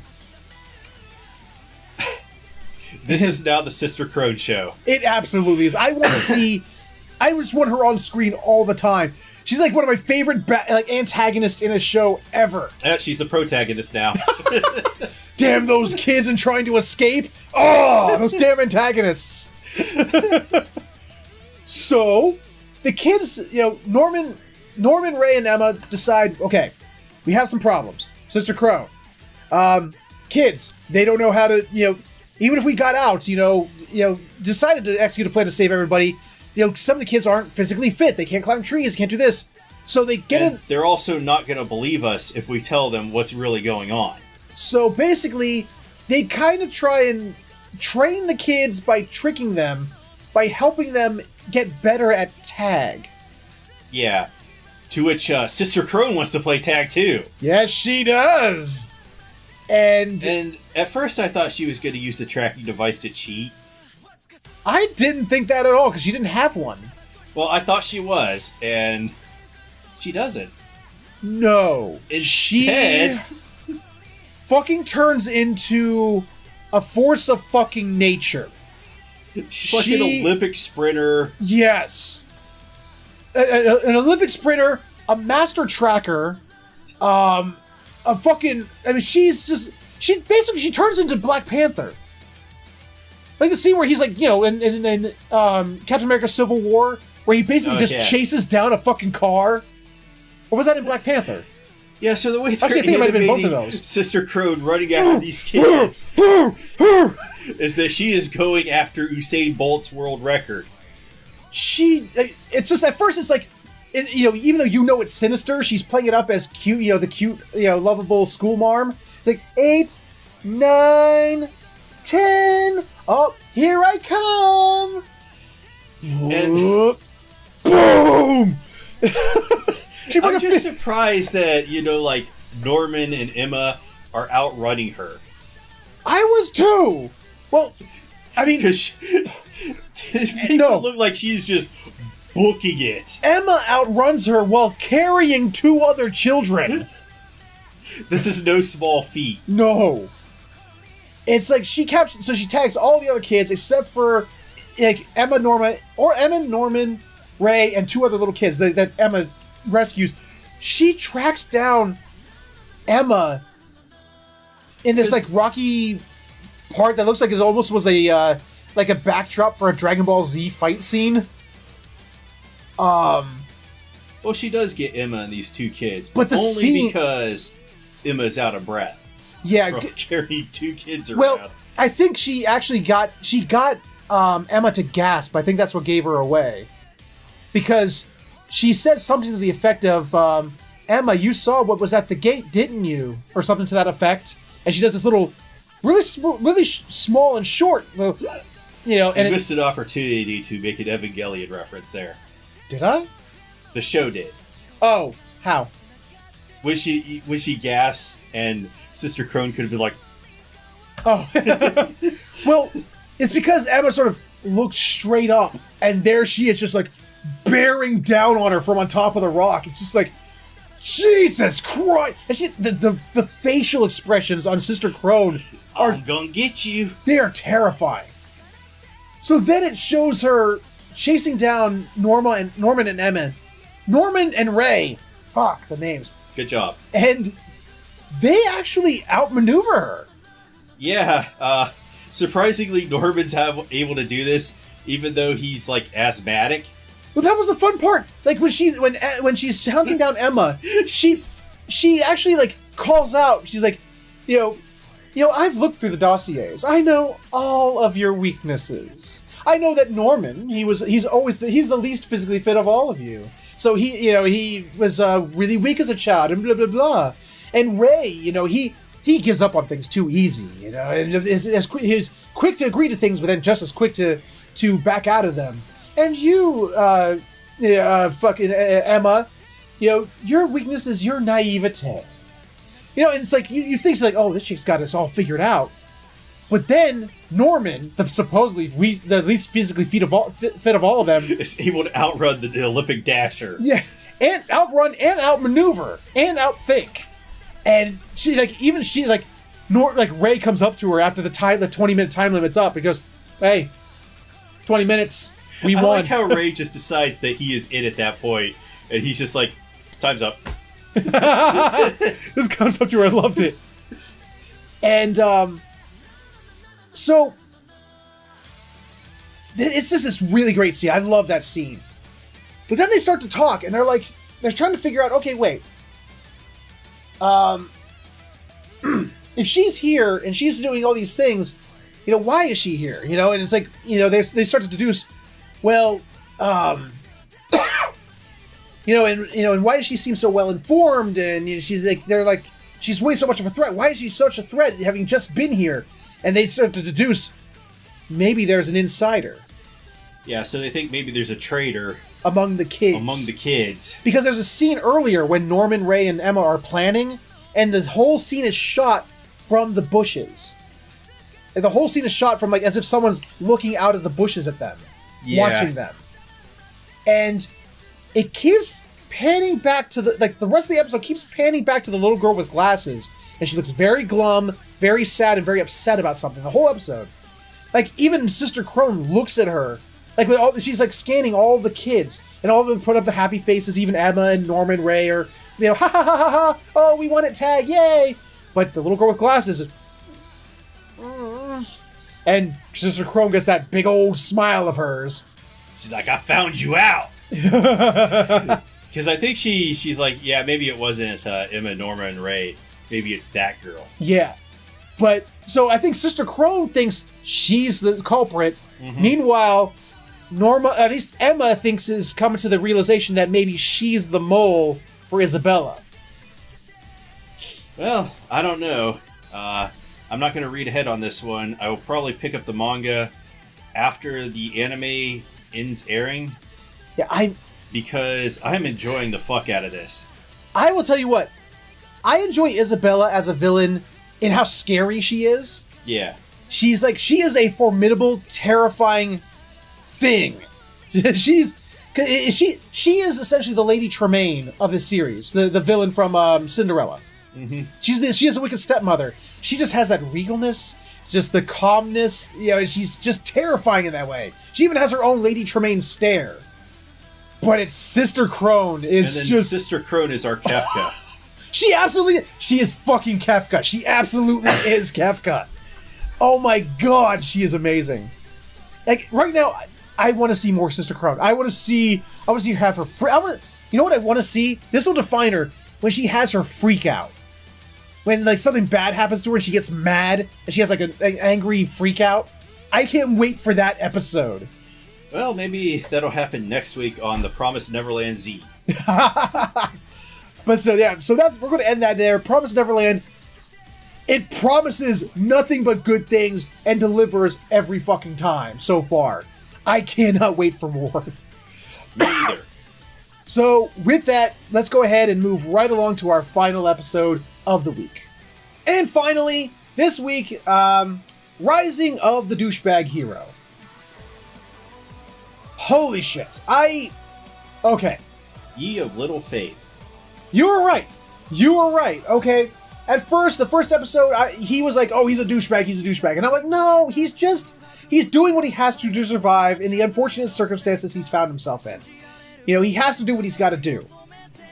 This episode, one could still say that holds true, that he's simply doing what he has to do to get the job done. But motherfucker, is he a douchebag about it. So he gets his slave, who turns out to be half raccoon. Raftalia. Poor Raftalia, I feel so bad for this little chick.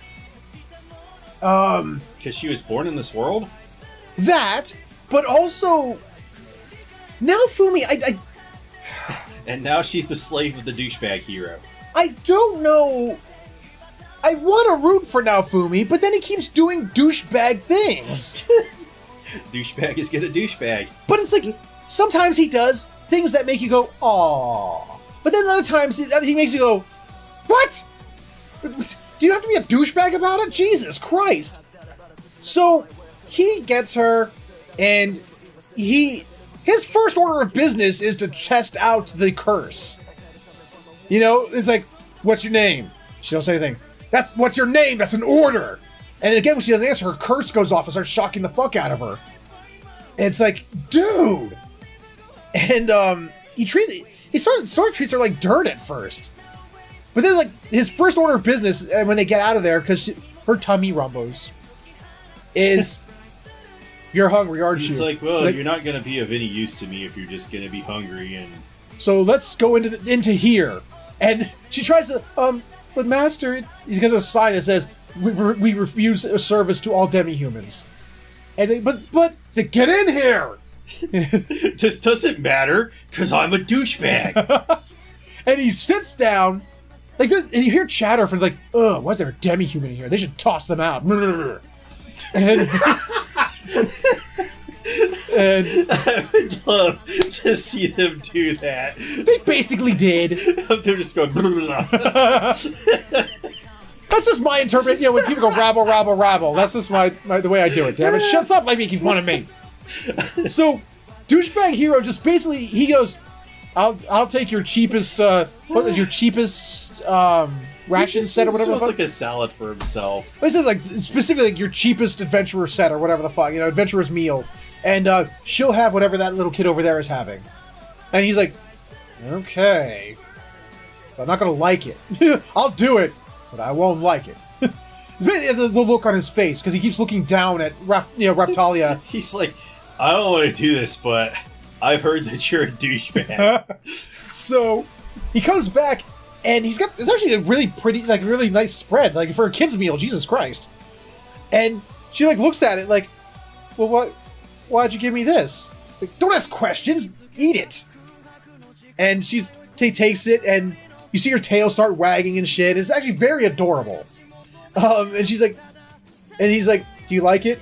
And she's like, I do. He's like, well, then keep eating it. What the fuck did you answer my question for? Keep eating your food. Yeah, so Naofumi does have these moments where it seems like he's genuinely caring for Raftalia. I think my favorite scene still had to be when they left the weapons store, and he turns around and sees that she's not following him, and he looks and sees that she's watching two little kids play with a ball. Mm-hmm. It's like, do you want one of those? She's like, oh, no, I don't. But he looks at her. He looks around and sees her tail wagging really hard, and she goes, huh. So he's sort of like, I don't know, he either buys or makes her a ball. And she goes, here's something for you to play with when we're done training. And he's genuinely nice to her, but he does it in a douchebag way. Yeah, so he does have these moments where he's genuinely nice, contrasted by these moments where he's just, like, going full douchebag. But then there's also these moments where, like, he has three phases. Genuinely nice, douchebag, and harsh reality truth mode. Where it's like, look, here's the truth of it. Your existence here as my slave is to be my sword. And there are monsters, and we need to kill them. That's what it boils down to, so you need to do it. And he basically trains her to do it. Much against her will. She's terrified to do it, she doesn't want to do it. And he forces her through the curse several times to do it. Like, he doesn't, like, talk her into doing it, he forces her to do it with the curse. And it's like, I want to root for you, Shield Hero, but dear Lord, man. But the scene that really got me, where it's like, okay, I think he does care for this little chick. A, when he gives her the medicine to cure her. Oh, yeah. And B, when she wakes up with night terrors. When she's like, she has the flashback when her parents were murdered in front of her. Her parents saved her from demons during the first onslaught, or whatever. The first wave. And they chucked her off a cliff to save her. Hun, we're gonna save you! Boom!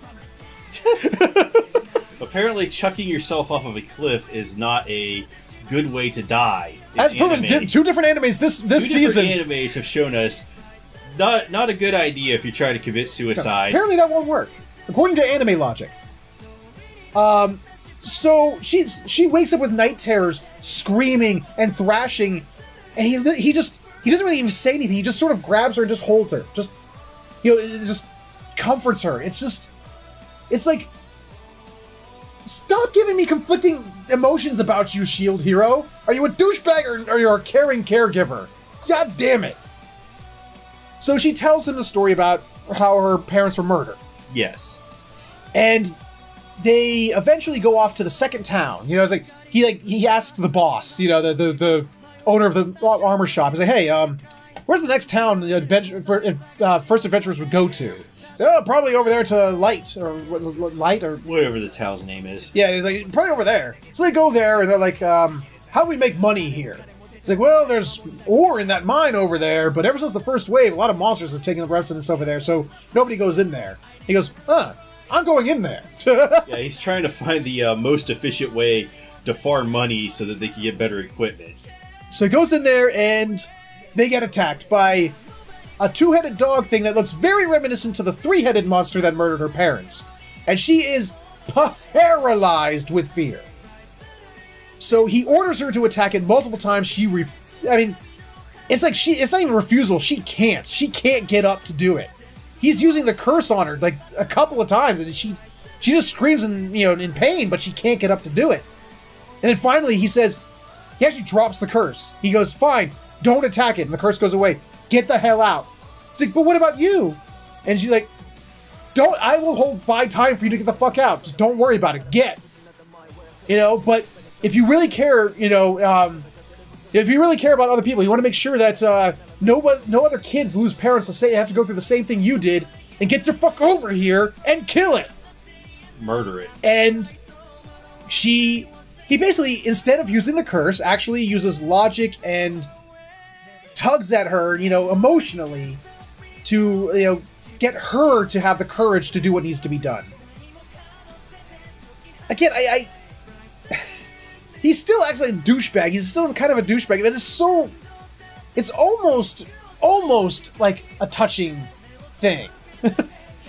Almost a touching thing. So she gets over her paralyzing fear and actually saves the life of douchebag hero. Because the monster's like a level 15. I think at that point they were only like level 5 or 6. Yeah, when they do kill the monster, they get quite a few levels. Yeah.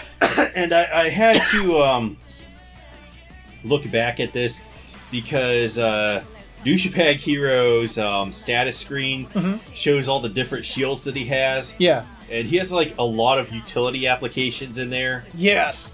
So I guess it's not so bad being the shield hero. No, I mean, from what they've shown so far, and they haven't shown much, to be perfectly honest, of the other heroes, Shield Hero's powers seem to be far more utilitarian than the others. He can take normal quality items and make them high quality items. He can make high quality stuff for sale. He makes medicines and stuff to sell. He, has the rope shield, which can be used as like a grappling hook, as well as create like wind shield or whatever it was. Yeah, he's kind of like Mega Man in a way. A little bit, yeah. And that's so funny. After they killed the two-headed dog, he's like, yeah. Rough Telly, what he phrases it. Yeah, you should probably rest. Lay down and rest. Take a nap. While I, by the time you've finished, resting, I'll have finished feeding this creature to my shield. He's like, yeah, my shield needs to eat it. I'm doesn't have to absorb it; it has to eat it. I'm kind of curious what shield that it created, though. Maybe it's inside. I'm going to take a screenshot because there were a lot of. There was this big web of shields that they showed in the third episode. Yeah. So I'm curious to see what they've got going on there. So that was the second episode. The only thing I want to criticize about the second episode, and it's actually not so much a criticism, but it's a clarification, I suppose. I've complained about another isekai that did a very similar thing that this one does, where it's jumping through time really fast. Like, it's showing like, they're leveling up really fast, going through, like, they go through the, like, 1 month period is 3 episodes. 1 month or 1 or 2 months takes place across 3 episodes. So they're showing time progression in these quick little flashes, but these quick flashes are actually showing progression. They're actually showing character development in these quick flashes, showing the relationship between Naofumi and Raftalia and how that grows and the little things they do. In these still frames that are, like I said, showing progression. Unlike another certain isekai that's overrated in my opinion. That's, first episode I'm level 1, second episode I'm level 5, third episode I'm level 70. It's not doing that horseshit. It actually is still, while rushing through things, still showing progression in a meaningful way. And I really did like that. Yourself? I mean, how do you feel about how they're jumping quickly through time? You know what? I'm enjoying this show because he's not overpowered. Yeah. He's got a lot of utility. Maybe that will end up with him being overpowered in the end. Yeah. I don't really know because it's based off of a light novel, and I don't read light novels. They really don't translate these things. Okay. You get a fan translator for most of them, and we all know how well those turn out. Some fan translators are like completely loopy and don't know what they're talking about. Yeah. It just makes shit up, so I just don't even want to bother with it. So episode 3 out now. Suddenly, and this actually took me, spun me for a loop there for a second. Raftalia is now a teenager? Yeah, so I actually did look this one up. She... Based on how high level she is, her race looks older. So, okay. No. They're not going to do the whole... It's like, she looks at it like an adult, but she's actually like 5 or some shit. Yeah. Oh, crap. Pretty sure it is. Okay. Or you're 800 years old and you look like a 5-year-old. Great. But she's still adorable. I mean, Raftalia is still fucking adorable for some reason. They're trying to get more, better weapons and armor for... Well, it's actually kind of funny. I like the argument they have. He wants to get better weapons for her, and she wants to get better weapons and armor for him. Like, and she's like, no, you're not allowed, don't worry about me, get you new stuff. But then instantly in that same sentence turns around and go, ooh, look at this nice sword. Well, yeah, they have this dynamic between each other now that I think they're trying to show that they care for each other. But, like, now Fumi's still kind of like a married couple or something. They do act like that a little bit, don't they?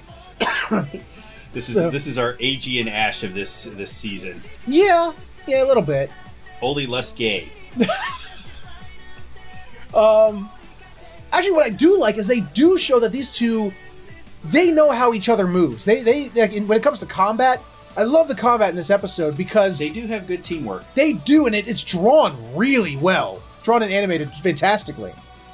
But the second wave is approaching. In fact, they go to see the dragon.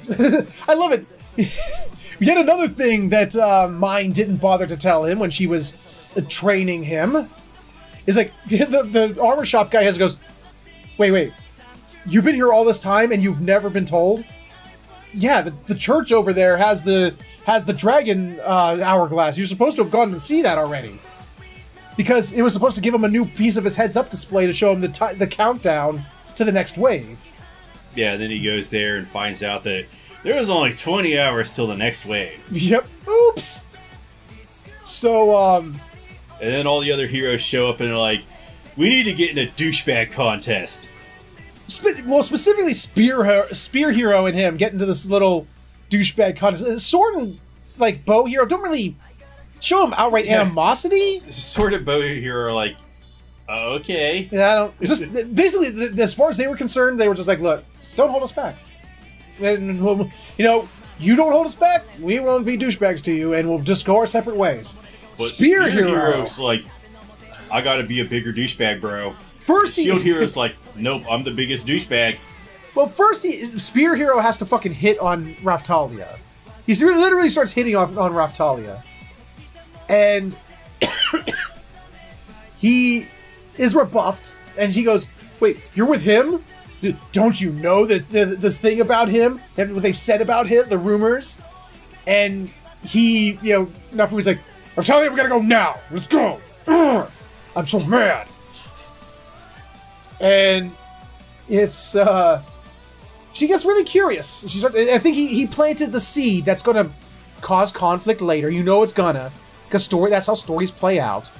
Once Shield Hero, good things start to happen for him, that little seed that was planted right there is going to come back, because she goes to ask about it that night, and he's all like, none of your business. And she goes, oh. Okay. It sort of dropped right there, but you can tell she's still curious about it.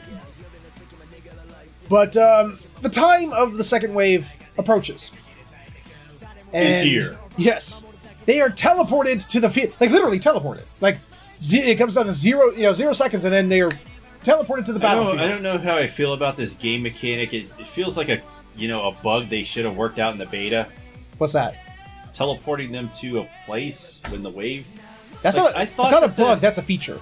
I thought the wave was going to be like a worldwide thing, and... No. It's not? No. Why would you think that? It was never described as such. Well, they're here to destroy the world. Well, yeah, one kingdom at a time. Apparently. So... This is a really low-scale wave. Which... Yeah, well, depends on depends on how you feel about it. Apparently, Shield Hero thought it was a little more high-scale than the other heroes. The other heroes went straight for the boss. Meanwhile, Shield Hero noticed, oh wait, that town from the last episode is kind of like right in its path. And then, like, anyone gonna go over there and save it? And basically, he sees that no one's going there. So he goes... Spear Hero's like, I gotta be a douchebag elsewhere. So they're like, yeah, just stay out of our way, man. Yep. So Shield Hero decides that he and Raftalia are going to sit, the two of them alone are going to save Light, I think it was. Lice, something like that. It starts with an L. Okay. L-Town. They're going to save L-Town. And the plan is, now Fumi's going to be a distraction. He's going to use his shield to protect himself and he's going to aggro it's like when you get those tanks in MMOs who then just run through the dungeon and aggro every bad guy. That's what he's doing. Meanwhile, it's Raftalia's job to get everyone out. And by watching, now Fumi's great sacrifice and attempts, it spurs the villagers on to come back to the village and fight for their village. To which... Really? Why? Why? I don't know. And then Naofumi, it now causes more problems for Naofumi because now he has to jump in front of the attacks in front of every villager, which he does very well. I don't know how I feel about the villagers coming back, even if they were inspired by Naofumi to protect it. I feel like running away was a better option. Well, yeah, they probably should have. But then the knights, a small contingent of knights actually show up at the village and do sort of a scorched earth policy almost. Like they did this raining fire arrow these thing. Knights are no good. Like they didn't even give a shit that they were there. Like they tried to kill the shield hero in Raftalia, but the shield hero was too cagey and got his protection up. Dude, when they insulted shield hero and fucking Raftalia came up from like behind his protection and almost killed that one knight, that was fucking badass. I wish he would have. Me too. But it just turns out that literally the only reason they were there is because that was the quickest route between where they were to where the other three heroes were. Yeah, they were going to go assist with the boss rush. They had no intention of saving the village or helping anyone. They were just like, oh, let's kill everything that's there because there's monsters. We'll just kill everything. Fuck it. And Shield Heroes is like, fuck off. We got it. And yeah, there was going to be a fight brewing between Raftalia and the guards, but Naofumi's like, yeah, we just don't have time for this. Yep. Let's not fight. So Naofumi's like, soldiers, I'll give you time to get into formation. Just back us up. And the lead guard's like, oh no, let's just leave them. Yeah, the three heroes are over here. Let's go. And one of the other guards, he stands there and watches Shield Hero basically taking all these blows and kind of getting his ass kicked for these people. That he inspires the guards to go, to actually, break apart from their captain and go into formation. And protect the village. They do. And we're starting the rise. This is the rising of the shield hero. This is the rise. He started at his lowest point, and he's thought of as a rapist and a horrible person. Really, the rising of the shield hero. Yes. Yes, the villagers now, they love this dude. They're all like, dude, they love Naofumi. They're like, man, we love you. You did great. You saved our village. And Naofumi's like, I'm douchebag hero. I don't care. Yeah, because before, in that scene where Raftalia wanted to know what Spear Hero was talking about, and he said, it's none of your business. After she rolls over to fall asleep, he goes, it wouldn't matter because no one believes me anyway. He's very... would nihilistic be the right word? I don't know, but when they're all showing their gratitude towards him, he just turns his back and he's like, I don't care. I'm Shield Hero. I don't need your praise. Well, I'm very edgy. Well, it shows after a while that edginess starts to wear down a little bit. But he tries to shrug it off. And Raftalia is pointing out, yeah, they looked really grateful that you helped them out. And it's sort of like he says so what, but it's sort of like yeah, so what? I'm just trying to look edgy at this point. Maybe Shield Hero might stop douchebagging. Maybe. I mean, like I said before, I still say his douchebaggery is. You'd be pissed at these people too if you were suddenly drawn to a world you didn't want to be to in the first place. Have to fight these monsters if you ever want to go home, and the people that you're trying to save hate you for something you didn't do. It's all true, but I mean, I'd be a little upset at them as well. Yeah, anybody would be upset, but I feel bad for these villagers because they were trying to show actual gratitude, and he wouldn't let them. But the thing is that, based on what I saw from the villagers, they didn't seem to care. They were just really happy that they were alive. But they were right in front of the shield hero saying, thank you very much. We're very grateful. You're the best. I know. He accepted their gratitude. He didn't, they're like, oh, what about a reward and this, that, and the other. Like, they don't, fuck off. I don't need any of that. It's just what I do. Fuck off. Well, I want to see the next episode to see maybe if he's a little less walled off from the rest of the world. Yes, I would like to see. But here's the thing: you can predict how this is gonna go. His heart will be healed. his walls will come down. The moment they do, that's when the past accusations against him are going to come back. It's going to create a rift between him and Raftalia for a time, and that's when he's going to be brought low again. And then there'll be the healing moment between the two of them. Okay, that's a prediction from Featherhoof. We'll see if that comes to fruition. It's every story ever made. It's going to happen. All right. So that was Rising of the Shield Hero, episodes 2 and 3. I know that on the internet this show is a little controversial. A little triggery. Oh, really? Yes. People are really upset with it because of its base premise. I don't really care. People just want to be upset in this day and age, no matter what. It's like, about the whole, him being innocent of rape.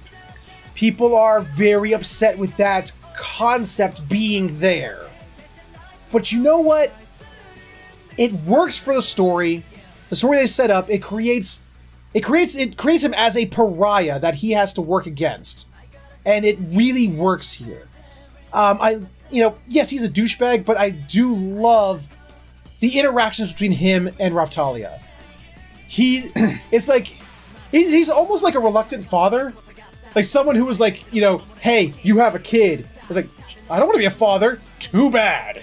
Too bad. You got to get over that, man. Because he's like, I don't want to ruin your childhood, but I don't want to be a dad. Damn it. But it's like, I hope... Oh, go ahead. My greatest hope is that Raftalia does not fall in love with him, and he does not fall in love with her. They're gonna. They're gonna. Because of something you pointed out earlier, is that she's a goddamn loli. She is.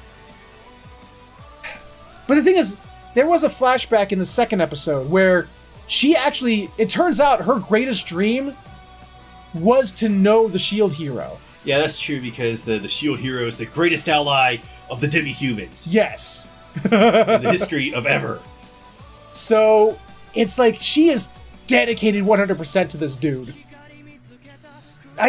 You're right, I hope it doesn't cheapen it. I mean... You're probably right, though. You're right, I hope they don't. I mean, because he's the main male lead, and she's the main female lead. I mean, I would love, like people were like, because people believe that there's a Zootopia 2 coming out. What's a Zootopia? The Disney movie, Zootopia. Okay. Well, people are all like, have been shipping the two main characters for fucking ever, and they're like, oh, I hope in Zootopia 2 they become fall in love with one another. Oh my god! And I'm like, what is wrong with exploring a male and female character that are just friends with one another? Why do they have to fall in love? Yeah, that's very true. Why is it every fucking time? Why can't they explore the relationship that a person can have that doesn't involve love? Why is every relationship that has to be meaningful have to be one about love? Why can't it just be an amazing understanding between two people? What's the word for not romantic? Just platonic. Yeah. Exactly what you're saying. I hope that it's probably going to let me down, but I hope that it does not go in that direction, because ew, gross. What's the end goal here? He's to go back to the real to his world. That's true too. Unless he decides, I love this world, I want to stay here. Or she ends up in his world, just minus the raccoon ears and tail. Okay. One of those two things will happen. Anyway, that's Rising of the Shield Hero. I'm liking it more than I did after the first episode. It's rising in the ranks for me. I mean, I will honestly put it and Dororo on equal level right now. For me personally, as far as how much I'm enjoying it. Where would you stack them against the Promised Neverland? Oh, I mean, leagues and leagues below it. Okay. I mean, Promised Neverland is on a plateau so high they can't even see it on it. They're like, I see the plateau, but I can't see it. Oh, especially now that Sister Crone's in the picture. Oh. Anyway, because we did 2 episodes this week, it caused the episode to be way longer than we meant it to. So I think we're going to end it here. Yeah, hopefully we don't have to do this again, because... Again, our apologies for last week not being here. It's kind of out of our control, but... Because, like I said, It caused this episode to be way longer than it needed to be, and we had to miss an episode. We're sorry. God decided it didn't like the northeastern section of the United States right now. So, yeah, it literally was not safe for us to go out and even though Featherhoof lives like 2 feet away from me. No. It was not safe because our roads were actually covered in ice. Ice and many inches of snow. Yes. It was very dangerous, so we called it off. But we're back now. Hopefully we'll be back on a weekly basis. We'll see what happens, but for now, we're going to end this episode here. Ladies and gentlemen, if you enjoyed this episode, please let us know with a like, comment, subscribe, share it, or you can click on the annotations for other videos we've done. Thank you so much for watching, and we will see you all next time.